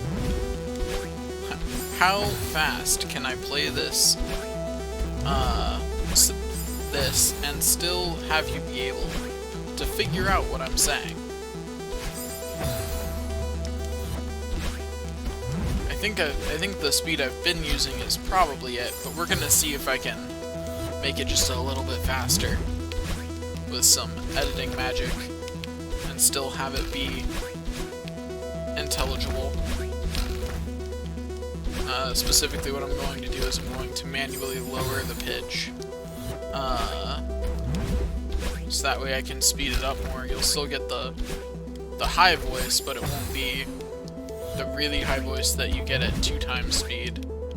Which, for the record, they've been at 1.7 times speed. When I speed it up, that's what I go for, because that's where my voice is comically high, but also still understandable. Around 2.0 speed, it just doesn't. It's hard to understand me because my voice is too high pitched. So I'll see if I lower the pitch, can you understand me at 2 times speed? I suspect the answer will be yes, because I don't talk particularly fast most of the time. Particularly not when I'm recording. the extra pressure means that I pause a lot more. And that the words I do say are slower and more measured than normal.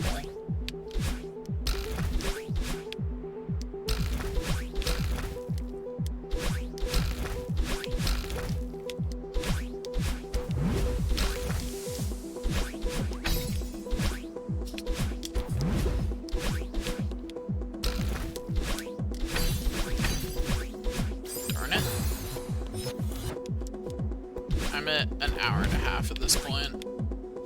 I want this to be over.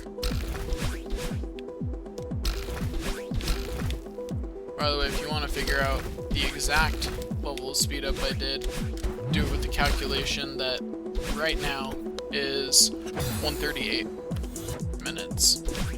So now you can figure out what speed up I used. You're welcome. And no, you don't get a round number because I'm not going to remember to look over in 2 minutes and give it to you. Though I suppose you could just.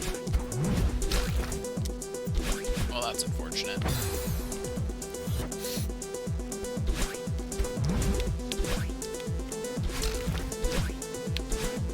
Although I suppose if you really want to know how much faster I'm going, you could always just compare one of these death animations or dash animation or something. The animations in this game are, you know, exactly consistent in how long they are. So that's probably the easier way to figure out how long it's, what multiplier I'm using for the video. What if I actually just upload this at normal speed? That'd be hilarious. Like, just talk all this stuff about how I'm going to speed it up, and then don't. So anyway,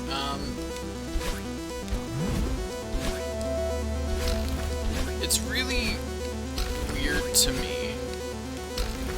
I had a thought, and it disappeared. Okay then. I guess I'll just die. You know, I just realized I just head-bonged against a rock. I've came very close to quite literally crawling under a rock and dying.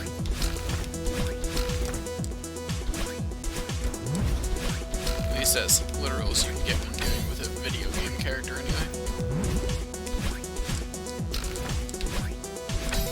Darn it.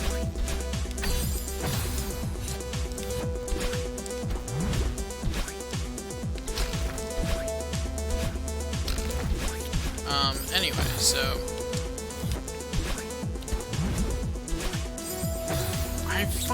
I read websites like Not Always Right, Ask a Manager, and stuff like that, Clients from Hell, and it amazes me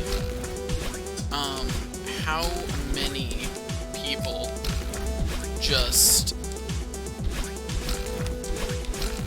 ignore social norms. And I'm not saying people who aren't aware of them. No, I'm talking about the people who are aware of them, know what they are, know how to follow them when necessary, but will just flout them when it would be more beneficial to them. Like, you know, people who make it onto Not Always Right, usually the kind of customer who completely flouts all social norms about how you should treat other people in order to, in the hopes of getting something better, like a deal or whatever. You know, they'll shout and scream and all that, and it's like, it's really weird, because, like, these people all come from somewhere. They're all raised here, but they don't seem to have any grasp of etiquette, of just knowing what's okay to do in public. And I think part of the problem is that mentality of whether it's okay to do in public or not. Because that's not what the thought should be, right? It should be, is this the right thing to do? Not, is this okay to do in public? And let me tell you, if you find yourself yelling at a retail worker, 99 times out of 100, you're the ass in that situation. You're making a donkey of yourself. And that's just truth. Like, especially if you're yelling at a retail worker about something they can't even fix. Like, that's one of the most common types of stories. Of, like, yelling at a retail worker about something they didn't decide. And just acting like they have the power to change whatever it is you're angry about, which is almost never true. Like, I do not know a retail worker who works at a big store chain who has any kind of power to change any of the things that customers complain about. Sometimes managers have some power, but let's be honest, like, the people who are yelling at,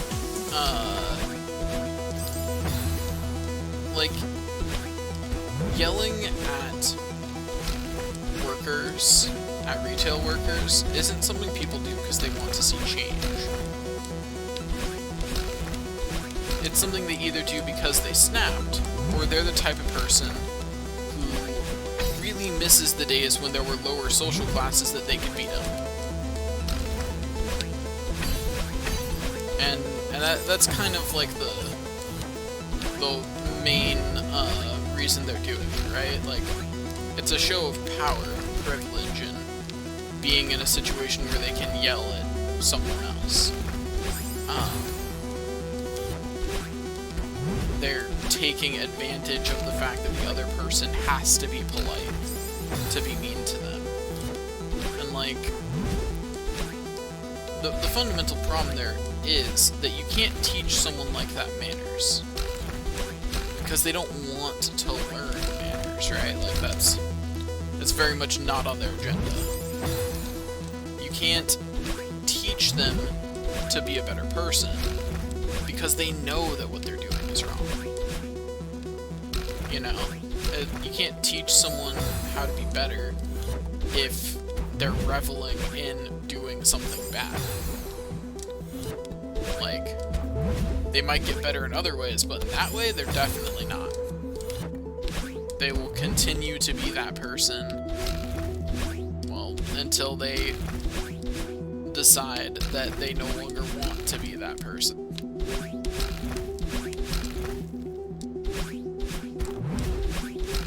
Like, that's just how people are, right? Like, showing someone how to be good is never going to change them.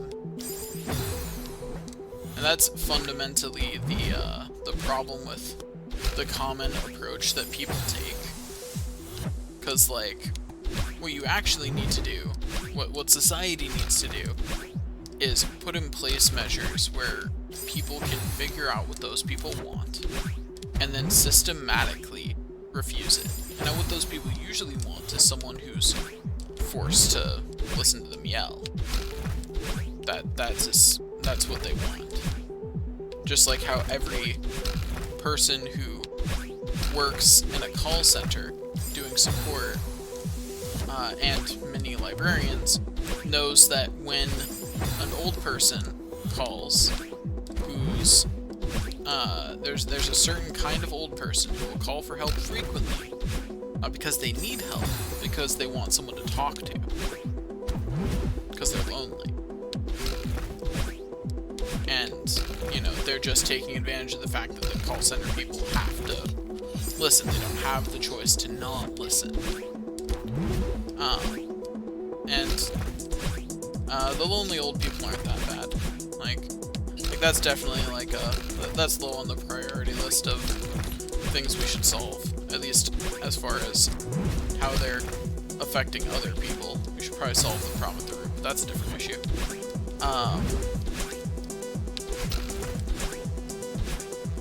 The problem with, but so, like, when people are yelling at effectively defenseless people can't fight back. You know, those are the kind of people who, back when it was socially acceptable, would have been beating up slaves or children in the streets. Like, that's the kind of people there that are now doing that yelling. Like, what's socially acceptable for them to do has changed. Their actions and why they're doing them haven't really. It's definitely just, you know, it's a type of person that every society has, because, you know, that's something my government teacher used to say. There are some people who are only alive because it's illegal to kill them. That's a very true statement. Like, they're definitely, like, people who are just completely, they treat everyone around them terribly. Or everyone they feel they can get away with treating terribly. Like, you definitely, like, you probably know someone like that who's super mean to people they perceive as less powerful than them, but super nice and kind to people they see as having more power than them.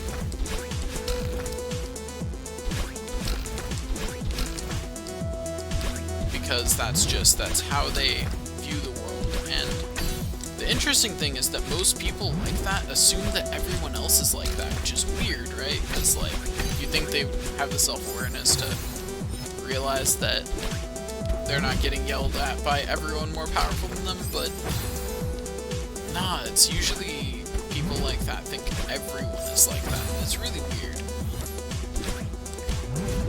But those are the kinds of people who show up frequently on, like, Not Always Right stories and things like that. And, like, whenever I read those stories, I'm just happy to live in a section of the world where those kinds of people are at least less. I mean, I know we still definitely have them, but you don't see very many stories on sites like Not Always Right tagged with my state, so, you know, that's nice. Maybe it's just not reported, who knows.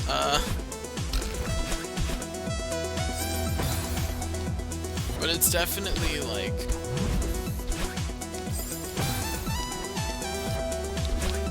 it boggles my mind how so many people only find enjoyment in hurting others.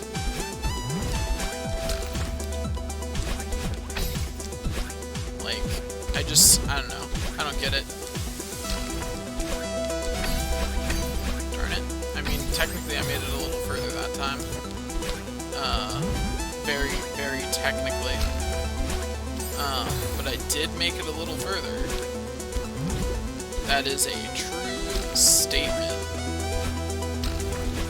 A true statement of my demise.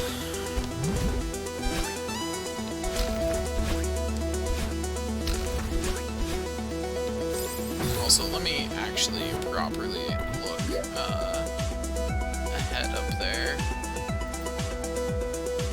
Okay, so I need to dash right, diagonal up, float for a while, then dash right, and then diagonal up, then diagonal up right, diagonal up left, then diagonal up right, and then just to the right, and I'm home free. Assuming that that's the end, but it looks distinct enough that I'm going to assume that that's the end, and that the summit version of this level just has something a little special. Like, I'm going to assume that, because that does not look like a normal screen transition.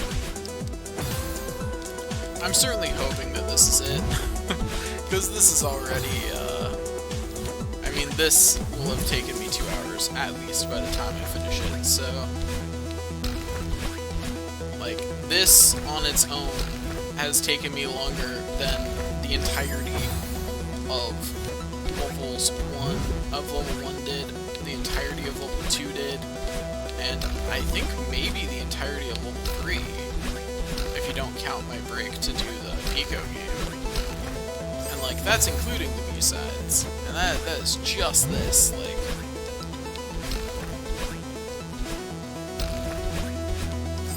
My gosh.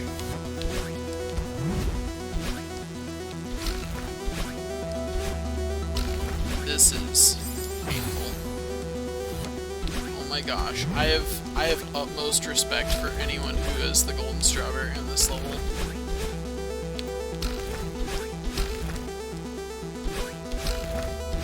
Not because, like, I actually don't think it would be all that difficult, or all that much more difficult than just beating the level normally is. But, like, the dedication to put the time in. Because, like, this is taking me 2 hours. Every single one of these deaths would take an additional, at least a minute. If I was doing the golden strawberry run right now. That would be terrifying. I don't know why I didn't jump there. I just decided to go with plan not jump. You know, it's always an option. Like, we could avoid the spikes, or we could not jump. It is always an option. Never forget. Not jumping is a valid solution to any puzzle. Well, maybe not a solution. It's a valid choice. It's not a solution to most puzzles. Most puzzles not jumping isn't going to work out for you. It's usually going to lead to death, unless you're playing Captain Toad Treasure Tracker, in which case not jumping is literally the point of the game.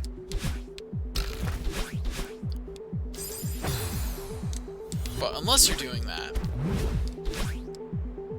you know, that's what I really want in Super Mario Maker 2. I want DLC for making Captain Toad levels. That's what I really want. But, I mean, I also feel like you could just make a list of, like, what do we really want in Super Mario Maker 2? The ability to make a level of X other game. I want the ability to make actual 3D Mario levels. That'd be amazing. And actually Captain Toad would be a good starting practice for that, since it's still 3D, but much more contained, since the levels are all some kind of block shape. Though not often cubes.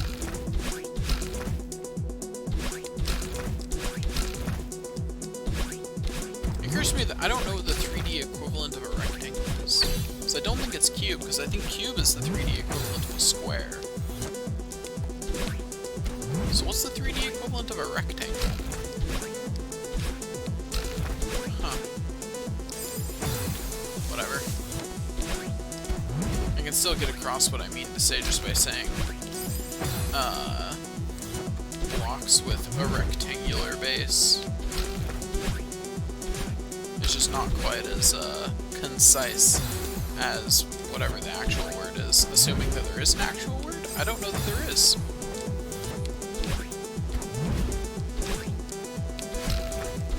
Maybe block is the actual word.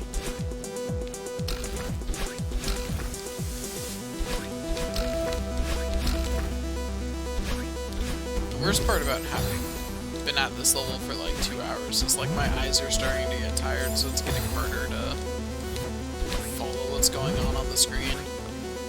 Gosh darn, I want to beat this tonight.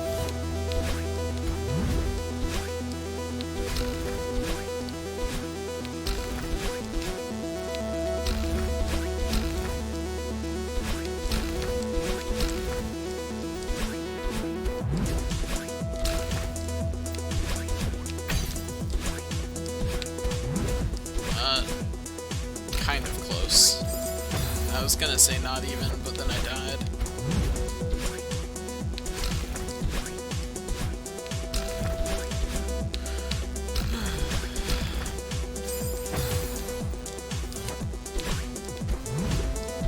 really wish I could just skip the parts of the level that I've effectively mastered, aside from being impatient and dying in stupid ways.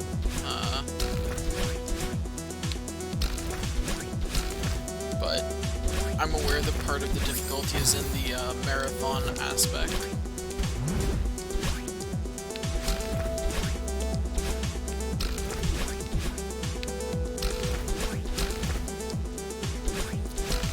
Gosh darn it, if I can beat Alpharad's Super Mario Maker 2 levels, I can beat this. I would have said Super Mario Maker levels, but I didn't even know Alpharad existed when Super Mario Maker was still the game. I only heard about Alpharad when Smash Ultimate came out. Before that, I was not aware of his existence.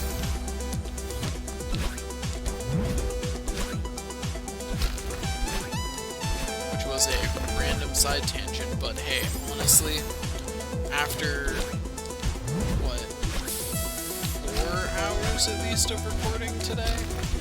Random side tangents is about all I've got left in my brain. That's where we're at. Random side tangent land. Here, you know what, let's pick a random game and talk about why it's good or bad. Okay, let's talk about, let's see. I don't want to talk about anything I'm about to play on the channel. Oh, so let's go with a game that I probably won't get the opportunity to play on the channel, and it's for the DS. So I love the Mega Man Star Force games. I actually like them better than the Mega Man Battle Networks. I think the Mega Man Battle Networks actually had slightly better gameplay, but I'm a sucker for hero stories. So, the Mega Man Star Force games really resonated with me.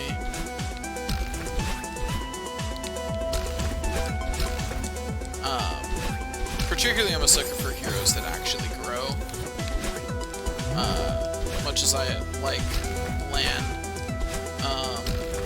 and Mega Man and the Mega Man Battle Network games, ultimately, neither of them grew as people during most of those games. Like, there were a lot of things that happened, and there's a lot of good character growth for the side characters, and Lan grew a bit over the course of it, but fundamentally, he wasn't that different at the end, from what I remember. Although it has been a really long time since I played those games, so I may be misremembering slightly. I just remember that I identified with Geo and Mega way more, and I found them way more compelling as characters than I found Lan and Mega Man. But then again, that's also why I like my favorite, that's also why I like Mega Man X much more than Mega Man, because Mega Man is a very flat character. He's the hero who's going to go forth and fight Dr. Wily, and that's about all he is, you know? But, and at the time, that made sense. They were working with limited space, and the gameplay was more important than giving Mega Man depth of character. That's part of the reason why Mega Man X came out. It allowed them to have characters that had more depth to them, because everyone in the original Mega Man roster was pretty flat.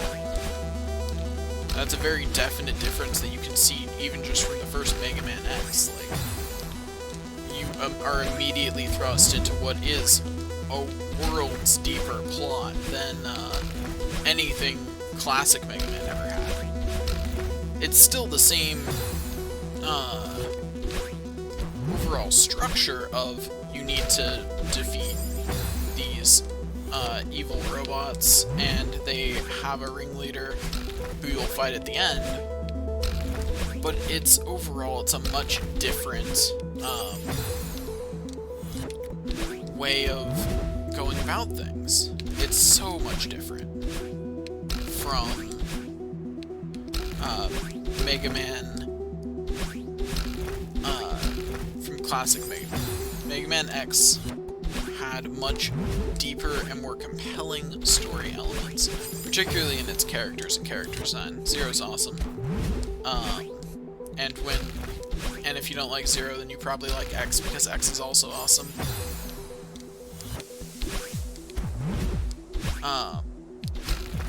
And I really liked that. In fact, I think all my favorite Mega Man games are games where Mega Man's actually, where the Mega Man equivalent is actually a compelling character. Because I'm not super fan of, not really a fan of the classic Mega Mans. Like, I've played and beaten them all, don't get me wrong. And I'll still, whenever they release one, probably play it. But I liked the X games much better overall. So I like the X games much better. And then Mega Man Legends is amazing, as is Mega Man Legends 2. I'm sure it's been released on the PlayStation Store at some point, so it may make it to this channel at some point. But like, it's definitely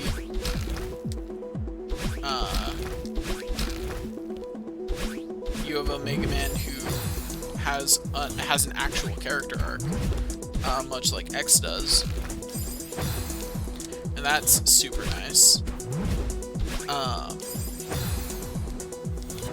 Although, may I just say that it bothers me that they went for Mega Man X before making 7, 8, and 9. Because they set themselves up for a really good trick, and I guess it was just the timing didn't work out. But man, if I'd been them, I would have tried to pump out 7, 8, and 9 as fast as I could and then release X. Just because it would have, I don't know, would have been really great for marketing. And it would have been an amazing redirect of, this isn't just a new Mega Man. This isn't just the next Mega Man game. It's a new Mega Man. Whereas Mega Man X, like, clearly from the beginning, it had to be marketed as, this is a new Mega Man. Anyway, so, as I was saying, oh, whoops, I definitely meant to dash diagonally there, and then didn't. So anyway, as I was saying, Mega Man Legends and Mega Man Legends 2 actually give Mega Man and all the characters really some kind of character arc, and that's awesome. Although I still think that, like, story-wise, the Star Forces are my favorite Mega Man games. Mega Man Legends is probably my favorite. Well, Mega Man X3 is probably my favorite to play. Actually, no, that's not true. Mega Man 0. The Mega Man 0 games are amazing. They slightly lose out to Star Force in story, but what they don't have in story, they make up for in having absolutely amazing gameplay. Which was actually really nice, because some of the Mega Man X games let you play as Zero, but it always felt like his ability, like Zero's abilities, were limited in all the games that you played as him, compared to, like, often you couldn't use the Buster that you saw him use in scenes and things like that. Like, there were parts of his moveset that you just didn't have access to when playing as him. It felt bad and wrong. But Mega Man Zero felt really good to play, because you got all these different weapons, including the saber, of course, and you get to experiment with all of them. And yeah, it's really good. The Mega Man Zero games are amazing, and I greatly recommend them. I know for a fact that they're on the PlayStation Store, so there is a decent chance that one day, sometime in the future, when I'm like, I need need a game to play on the channel. That might just be something I pull out of my back pocket, my pocket pick. Pull out my pocket pick of Mega Man Zero, because that'd be great to play. Or maybe I'll just do one of those games as a special streaming event sometime. We'll see. But yeah, Mega Man Zero is easily, gameplay-wise, my favorite Mega Man game. It's, like, I like Mega Man Legends, and I like the Mega Man X games, but Mega Man Zero is just the epitome of, like, what I want that kind of game to feel like to play. That kind of hack-and-slash platformer.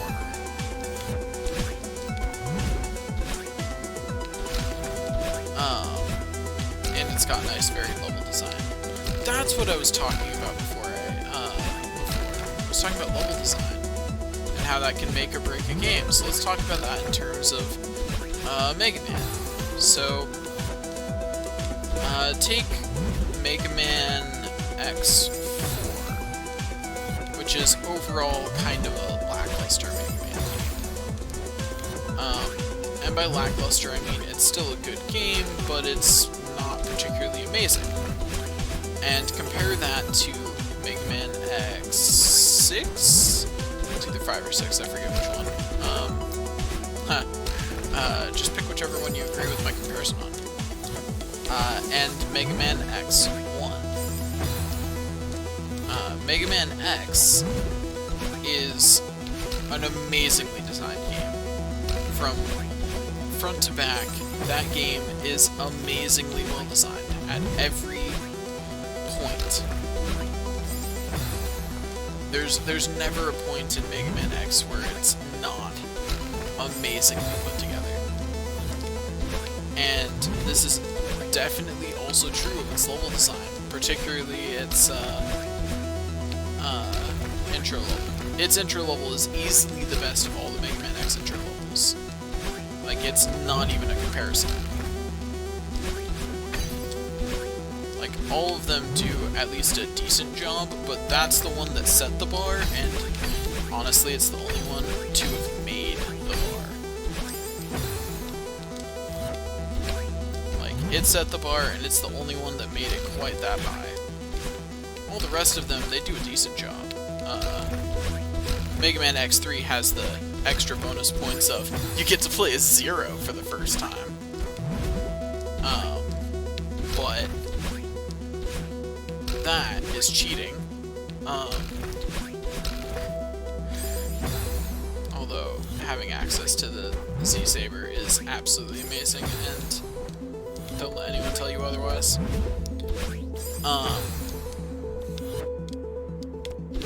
But anyway, so it's definitely a, so like, let's start with the intro levels. Mega Man X's teaches you everything you need to know about the game, hands down, and introduces you to the story. Mega Man X4 and 6's do a decent job of teaching you how to play the game if you haven't played a Mega Man game before, but it's not amazing. Definitely not as good as the first one did, where literally every, like, you can't make it out of that first level without knowing how to do everything but dashing, which is the only thing that you'll be later told how to do, because you don't have the power-up to do it yet. But every other mechanic in the game that's not a boss weapon, you should know and understand by the end of Mega Man X's tutorial. Like, it shows you everything about the game, including the charge shot, although less explicitly. But the charge shot's also something that you could probably have safely assumed that everyone's going to notice, that if they hold down the fire button, it starts charging up a shot, even if they've never played a Mega Man game before. Darn it. But anyway, so Mega Man X4's intro level is okay. It does a decent job of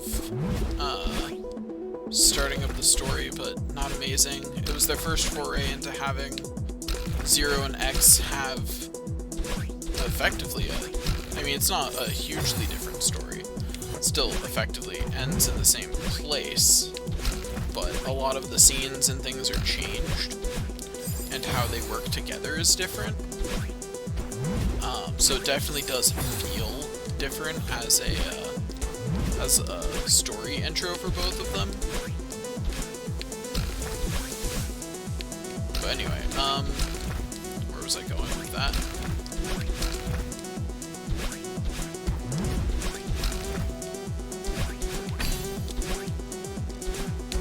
I will figure out where I was going with that in a moment. Like right now, after I've died.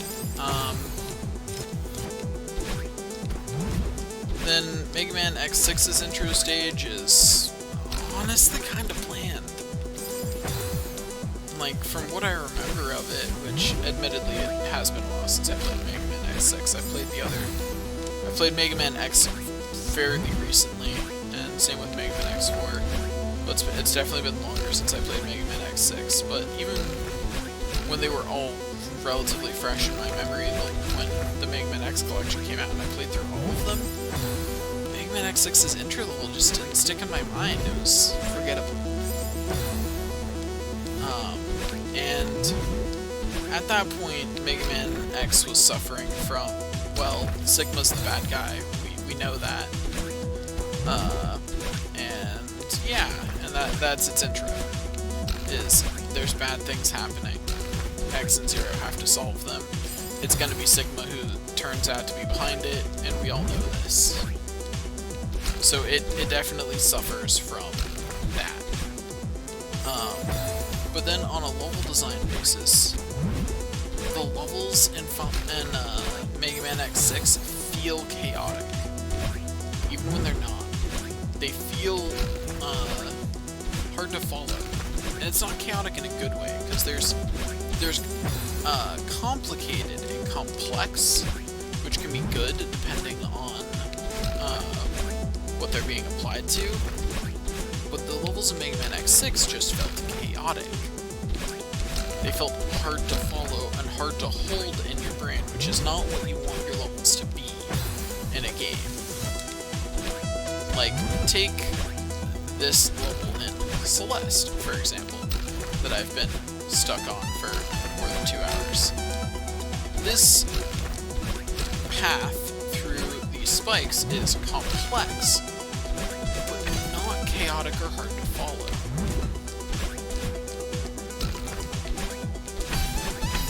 For example, that's why the floating things in the 3rd chapter of this game always have a pattern. And they have a relatively simple pattern. So that way they feel like a complex obstacle without being chaotic and hard to follow.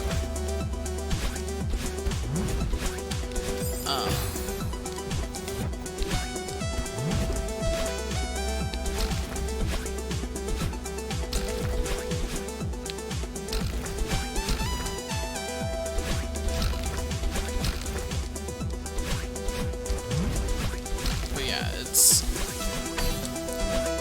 Oh, that is not the direction I meant to go. But yeah, whereas Mega Man X4's levels were decent, but they were very linear. There wasn't a whole lot that actually felt really hidden in them, if that makes sense. They were too far the other direction from Mega Man X6. Not complex enough, and too easy to follow, usually. At least that was my experience with the game, is that it was just simple. Though granted, in that game, they probably spent more time figuring out how to design bosses and enemies that were both interesting to fight as Mega Man X and as Zero. And since they had vastly different combat styles, as in, you know, Zero didn't have a ranged weapon, that really mattered. I think they could have solved this by using a moveset that was more akin to the Mega Man X3 Zero, but they wanted a Zero that felt really different from X.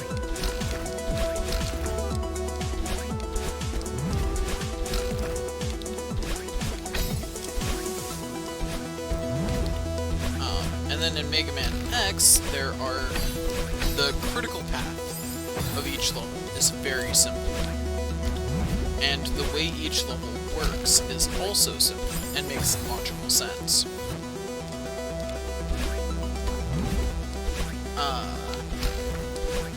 But there's still some things hidden in each level.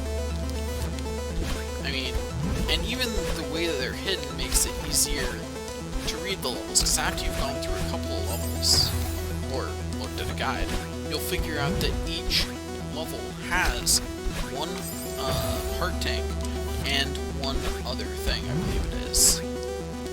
Aside from, I think there's one level that has both an item and a heart and a sub-tank, but it's the only exception. And so you can figure out what's where with that. And it's just, it feels really like it feels like you're figuring things out.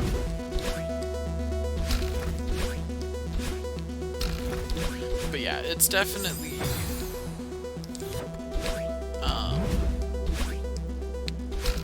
anyway, in summary, Mega Man X is the best Mega Man X game. That's definitely a true statement. Like, as much as I like 3 and 4 personally because they were the ones I played as a kid, Mega Man X is just a better game. Like, and a lot of that's in that it was the first one, so its story feels the most fresh.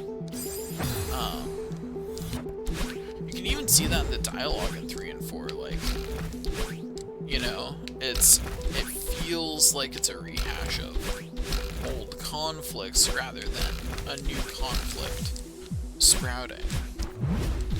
You know, you write different dialogue for that, and you can feel that from the dialogue.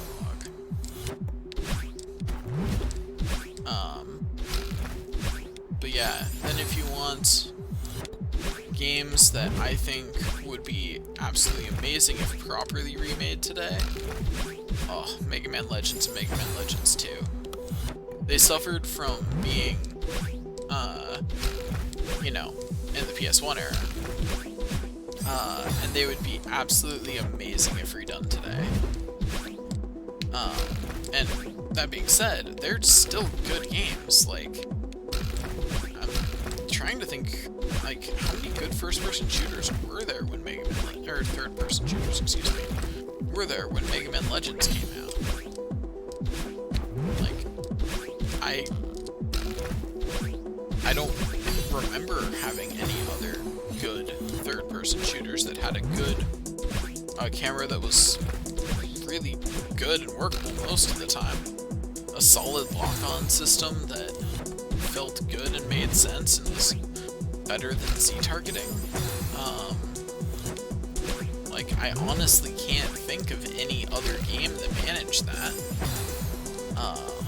Than an interesting story, fun gameplay. Like, I think the only thing that Mega Man Legends could have done better was if things didn't take quite so many hits to kill in that game. Like, even with a better weapon, things are still really tanky, and that's about the only fault in the game. But that's because a lot of its difficulty comes from you being effectively in an endurance match. And I think they probably would have been better off, you know, making enemies deal more damage to you, and you deal more damage to enemies, but, you know, that's just me. And, like, that's really the only major flaw I can see in Mega Man Legends. Like, overall, its story is solid. Could use better voice acting, but it's funny and entertaining. Its gameplay is really good. Like, I would buy Mega Man Legends 3 so fast if it was an option. I would kickstart that game. I don't even care that Capcom doesn't need a Kickstarter. If they opened up a Kickstarter for Mega Man Legends 3, I would be on it.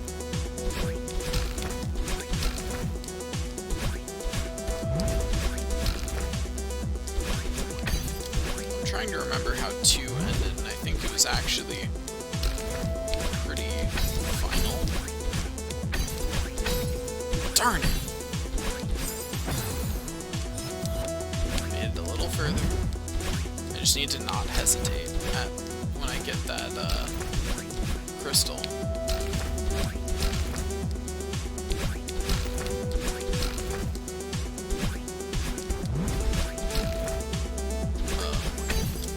The disheartening thing is, when I was looking up stuff about this level, while I was eating dinner, I saw that there was a video of someone beating it in 2 minutes, and that was just disheartening.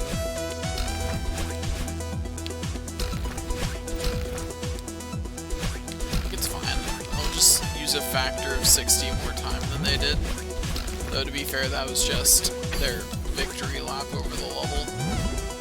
I definitely thought I was far enough over to not hit the spikes and did not realize that I was, in fact, going to hit those spikes.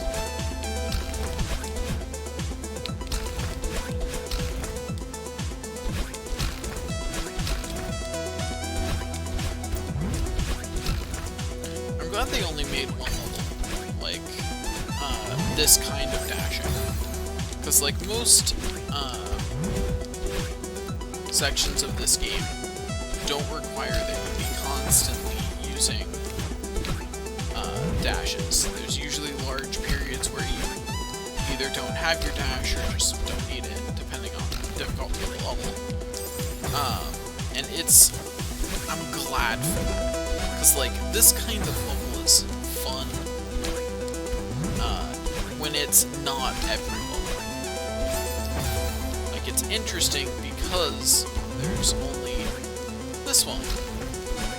It's the only one of its kind. There are no other levels where you have to do this constantly. Like, this entire screen is just, like, dashing. Like, look, I jump up, I dash to the spring, I use the spring that I use to refresh my dash, so that way I can dash up here, so that way I can dash to get to this spring to refresh my dash, so that way I can dash up twice. Like, if I had a dash counter on here, it'd be getting ridiculous. Like, even just counting every dash you have to do gets a little ridiculous. Much less every one I've done across each of these deaths. Although there's some deaths like that that really don't add much to the dash count. That would be really interesting if someone were to, disregarding edge stuff, like how you can beat the first level without dashes, so disregarding, like, doing spike platform edge hopping and things like that. It'd be interesting if someone looked up or figured out how many dashes you absolutely need to beat each level if you're not doing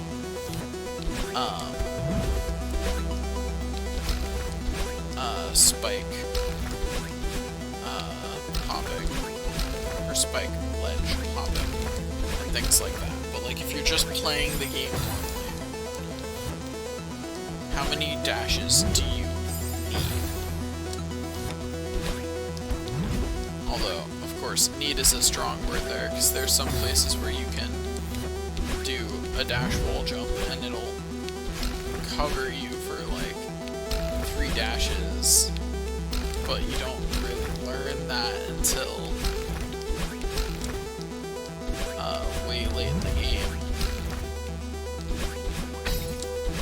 which I still think it's so cool that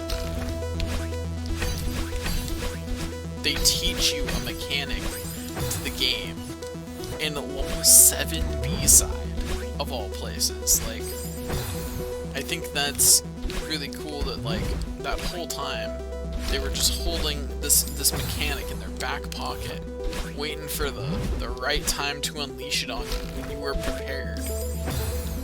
And it's something that if you figured it out earlier, you could have been using that whole time, and it would have been useful occasionally and helped you do certain rooms easier, but you didn't need it. And I really like that. Most platformers don't do that. That felt really cool to realize that, hey, there's this whole extra mechanic that they haven't even shown yet. Oh my gosh, I'm at 2.5 hours on this episode now. Well, you know what? This is actually a great time. So, I'm starting streaming on Thursday, and part of that is that I'm going to have a channel that I upload the raw footage of my streams to. And that's where this is going.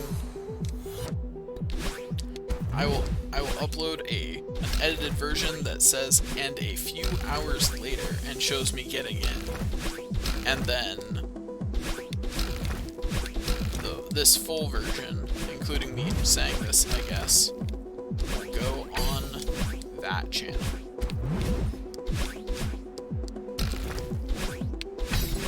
That's not the direction I meant to dash.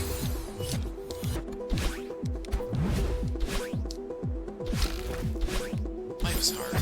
Spikes are sharp, and the dead Madeleines are really piling up. I'm not comfortable with all the dead Madeleines in the room. It's like the elephant in the room, but worse.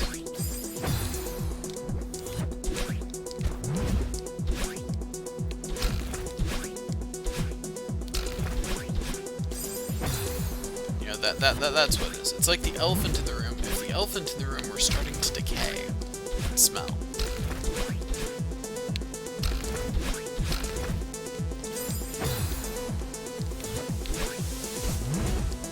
I am scared to see my death number after this.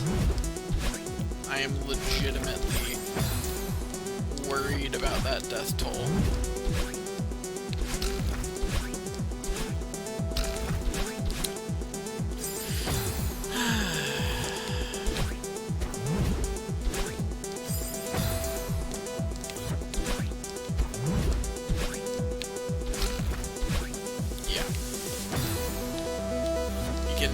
Tell it's starting to get a little late, because I'm starting to miss input in truly dumb ways. Like, I joke about dying in dumb ways a lot, but they're usually misinputs that are understandable.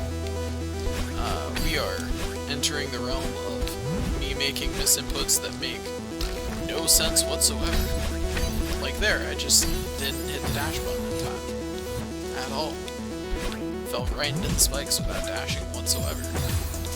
Just because I just didn't even hit the button. Man, my thumb's starting to get tired from hitting dash so many times.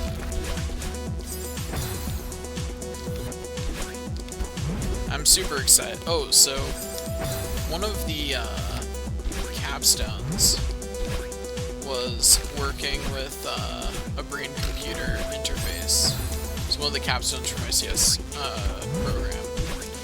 And, like, what they were working with wasn't leading edge.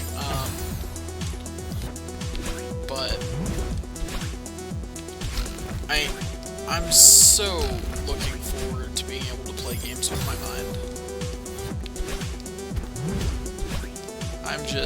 I'm really looking forward to a day, probably another couple decades away, where I can just play games with my mind.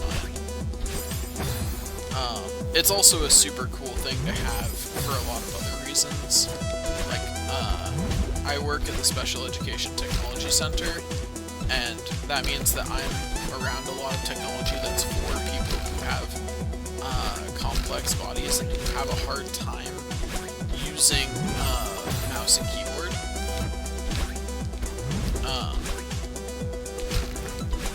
And so, like, the idea that, you know, one day in our lifetime, they'll be able to just use computers the same way I do, because they'll be able to just think what they want into existence on the screen is amazing. That is really, and I'm super excited for that to keep progressing. I'm also excited for being able to eat chips while I play without having to take my hand off the controller, because I won't have a controller. That'll be really nice.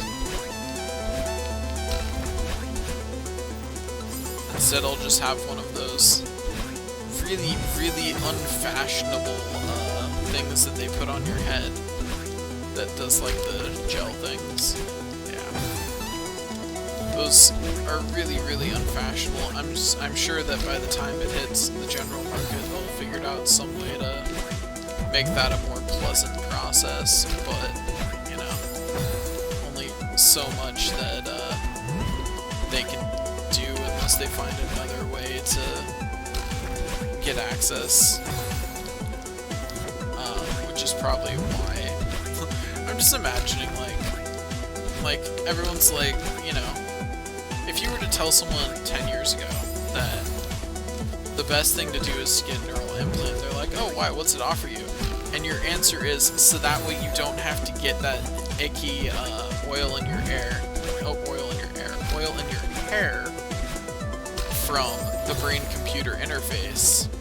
Because if you have a neural implant, it can just read it from there. And it's like, that's such a ridiculous reason to do that. But at the same time, it makes perfect sense. Because that is exactly what will happen. Because current brain-computer interfaces require you to wear, you know, effectively this helmet. It's got goo inside of it to make it easier to read your brainwaves, and then that has a bunch of wires that go to the whatever device is you know, doing the actual computations, and that's all just very much a pain. There's not really a way to lessen it. And except for having some kind of neural implant. That's really the only thing you can replace it with that will let all work. Anything else wouldn't be sufficient to replace it. At least anything else currently discovered. Maybe they'll find a way for you to just wear a hat that is completely fine and works just as well, but as of yet, we haven't found a material that can replace the icky goo stuff. So, until we do, you gotta live with the goo. But I would find it hilarious if the reason society tended towards neural implants was to avoid having to put goo on their head to use a brain-computer interface. That would be hilarious to me. And that actually seems plausible.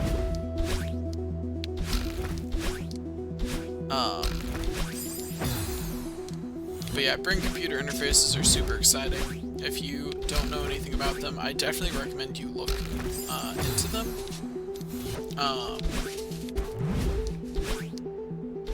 But yeah, there was even a while back an experiment on whether brain-computer interfaces would work just as well in zero gravity.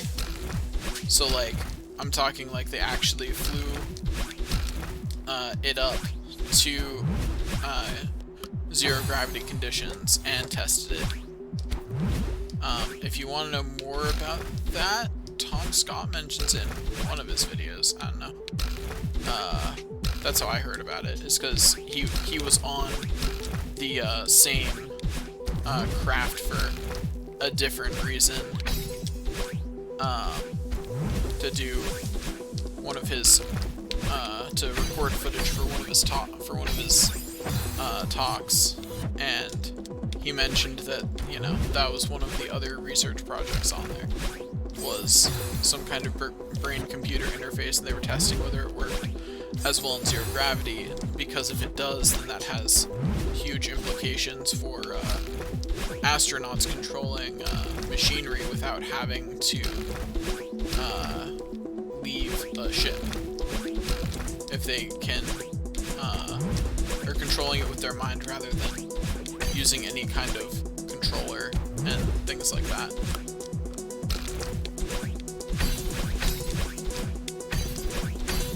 Oh, darn it. That was so close. It's fine. It's fine. I'm fine. Fine. It's only been 2 hours and 40 minutes. This is fine. If anyone's still trying to use the numbers I'm giving off for calculating how fast this is sped up, that was an approximation, not an exact number, so don't use it. Plus, like, any numbers I give out are approximations just because, in order to make sure that my audio and visuals are synced, I cut a little bit at the beginning of every recording, because I'll hit record, and then I will start the actual, I don't know why I went diagonally up there. That was a weird decision. It wasn't even a misinput, because, like, I did that on purpose. I just don't know why. Anyway, but, so I have it paused at the beginning of every video, and I sync up the moment that I unpause it with when I start speaking. So I have to cut off anything that's before I unpause it. But yeah, oh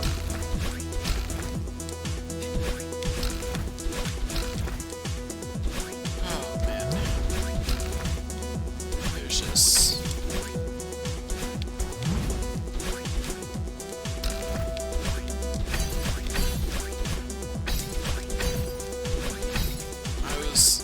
so close once again. But hey, at least I'm getting there more consistently, so there's that. That means that I will beat it soon, because I am getting there consistently. Or I can crash into a block and bonk my head. I mean, that works too. That's fully what I expect from the hardest level in Celeste. Me to die by failing to do an action that at this point it has made me do hundreds of times. Then again, I guess technically that's true of pretty much any way I die in this at this point, huh? How many times do you think I've done these jumps at the beginning? Oh, and please don't count. Do not. You guys could, because you have the footage, but don't. Please. I'm sure it's some depressingly high number. Or depressingly low number when compared to my deaths. It could be depressing to know how many times I've died before each jump.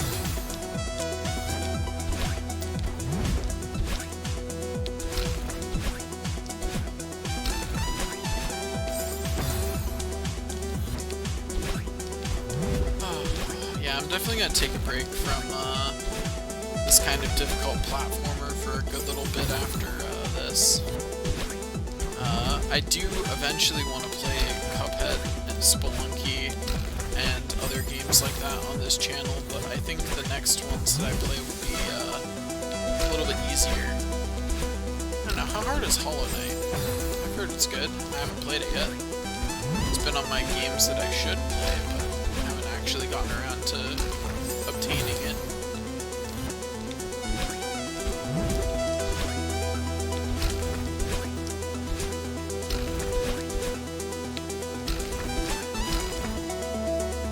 Life's hard. No one understands.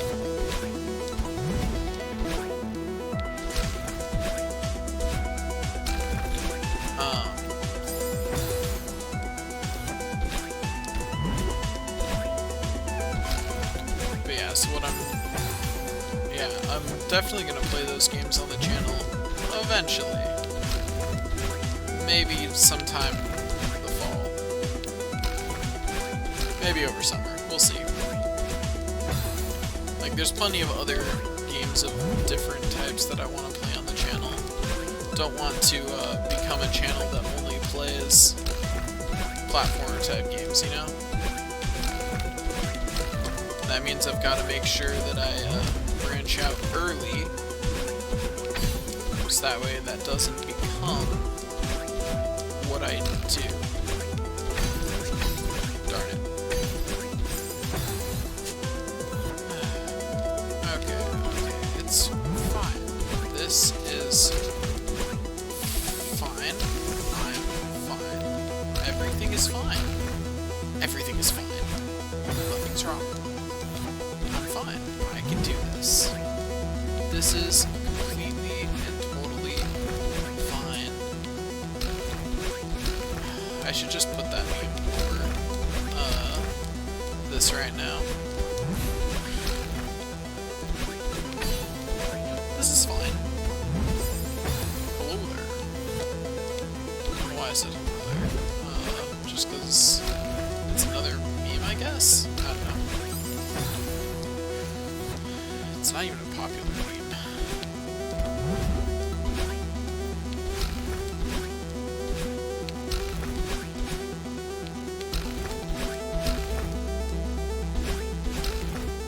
I definitely thought I was over far enough, but looking back, it seems quite obvious that I was not.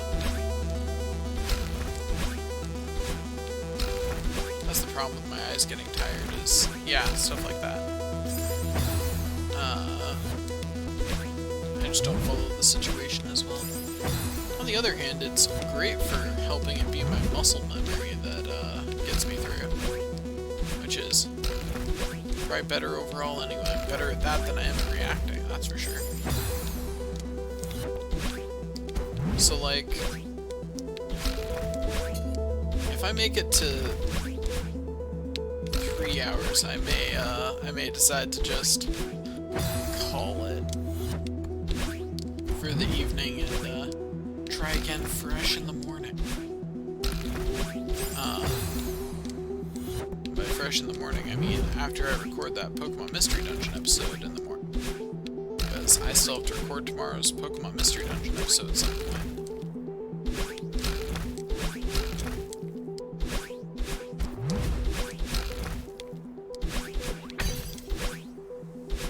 Spikes are fun. I love spikes. Spikes are nice. I didn't used to love spikes, but then I played this game, and now they've been around so long, I've gotten used to them, so I'm really starting to like them. They're growing on me. And this is where I cue to an image of me as a cursed in Dark Souls 1, since they literally have crystal spikes growing out of them. They're growing on me. And yes, I did just verbally explain a possible visual gag instead of doing a visual gag. I know, it's terrible. But you know, on the other hand, I am too tired to actually go find a workable image or boot up Dark Souls and get a workable image for that. So, this is what you get.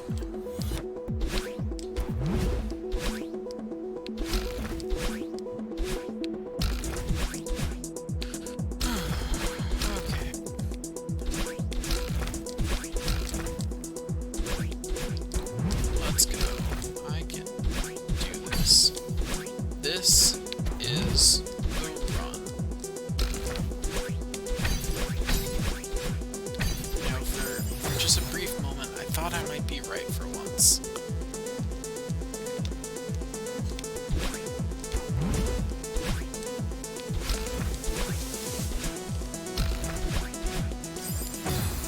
For just one glorious moment, it felt like it was, in fact, the run when I said it was.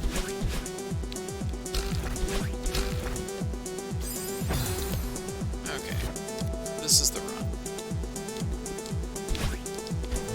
I'm actually gonna try and make it the run instead of making it a joke. Yeah, that'll surprise all of you.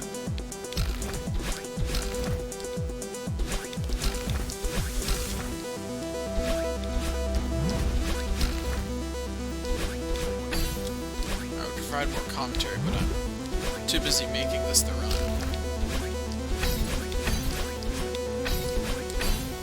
Darn it! How many times?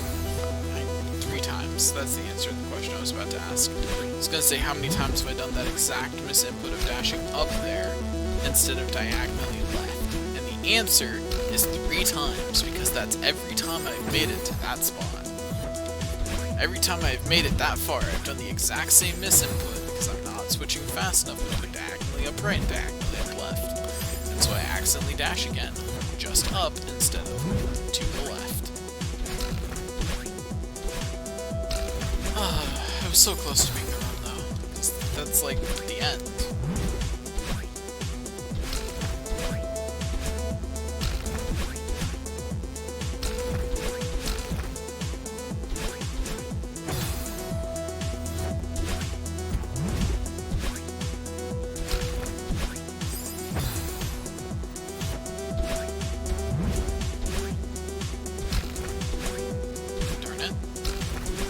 Okay. This is the run.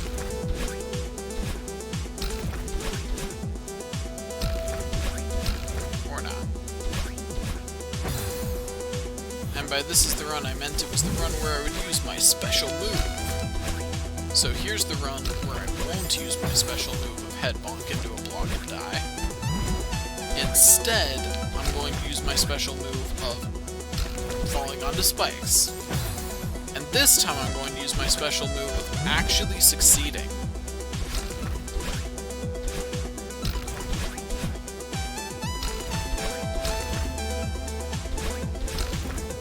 This is the point in the Pokemon status window when it says, but it failed.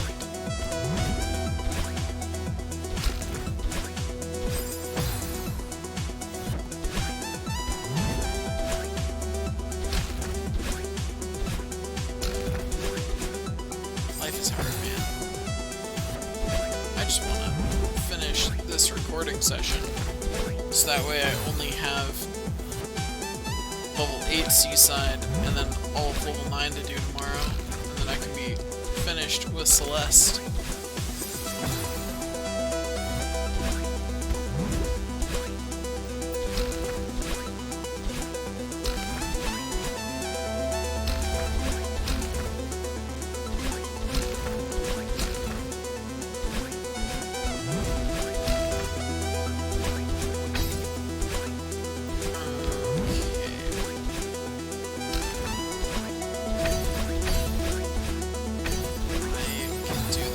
I believe in myself and my dream of beating this level.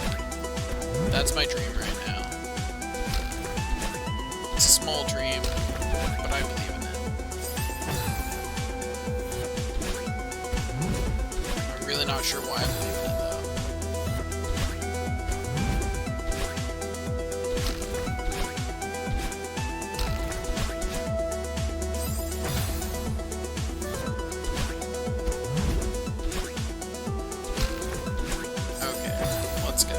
Let's go. I can do this.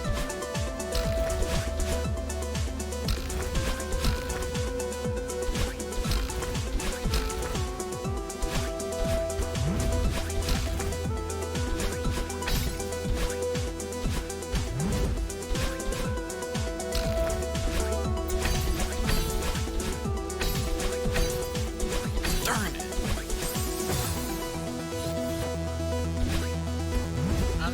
Right there, that was just the wrong direction.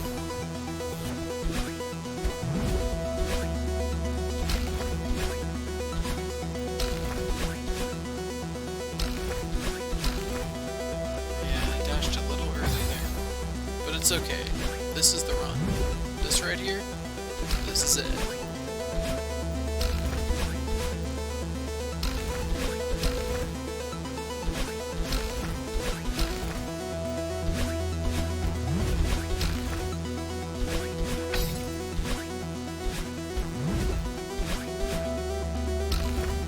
That's the first time I've died on that spike.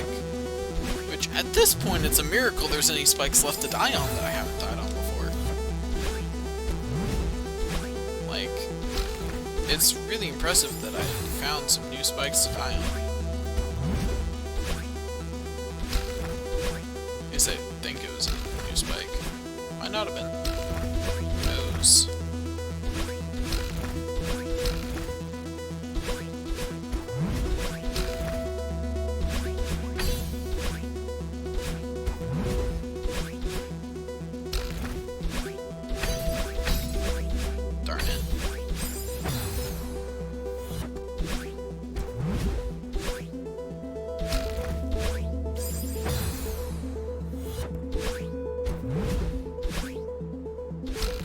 Let's go. I can die. That's what I can do. Life is hard. And the crow understands. Or raven? I don't know which one it is. I don't know the difference between crows and ravens well enough to be able to tell, to be honest.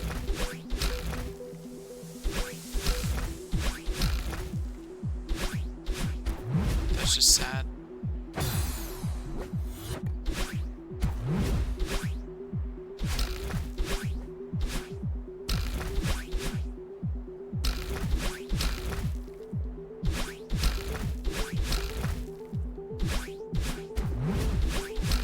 Since if you're still watching this, you're clearly a dedicated fan.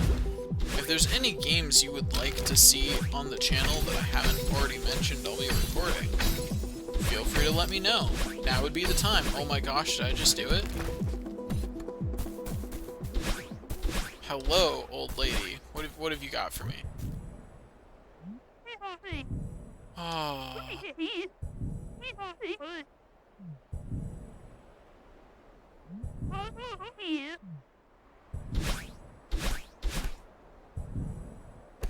I almost died because I tried to talk to the old lady again and dashed off the cliff.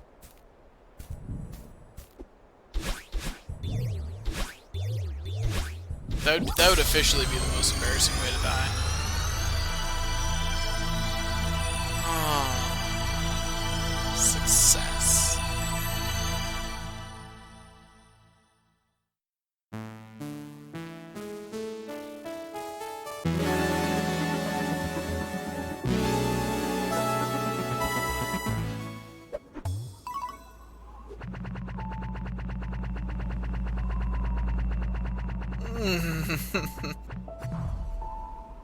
Oh boy, that is a lot of deaths. Anyway, thanks for sticking around this long, whoever actually did, and I'll see you guys later. Thanks for watching.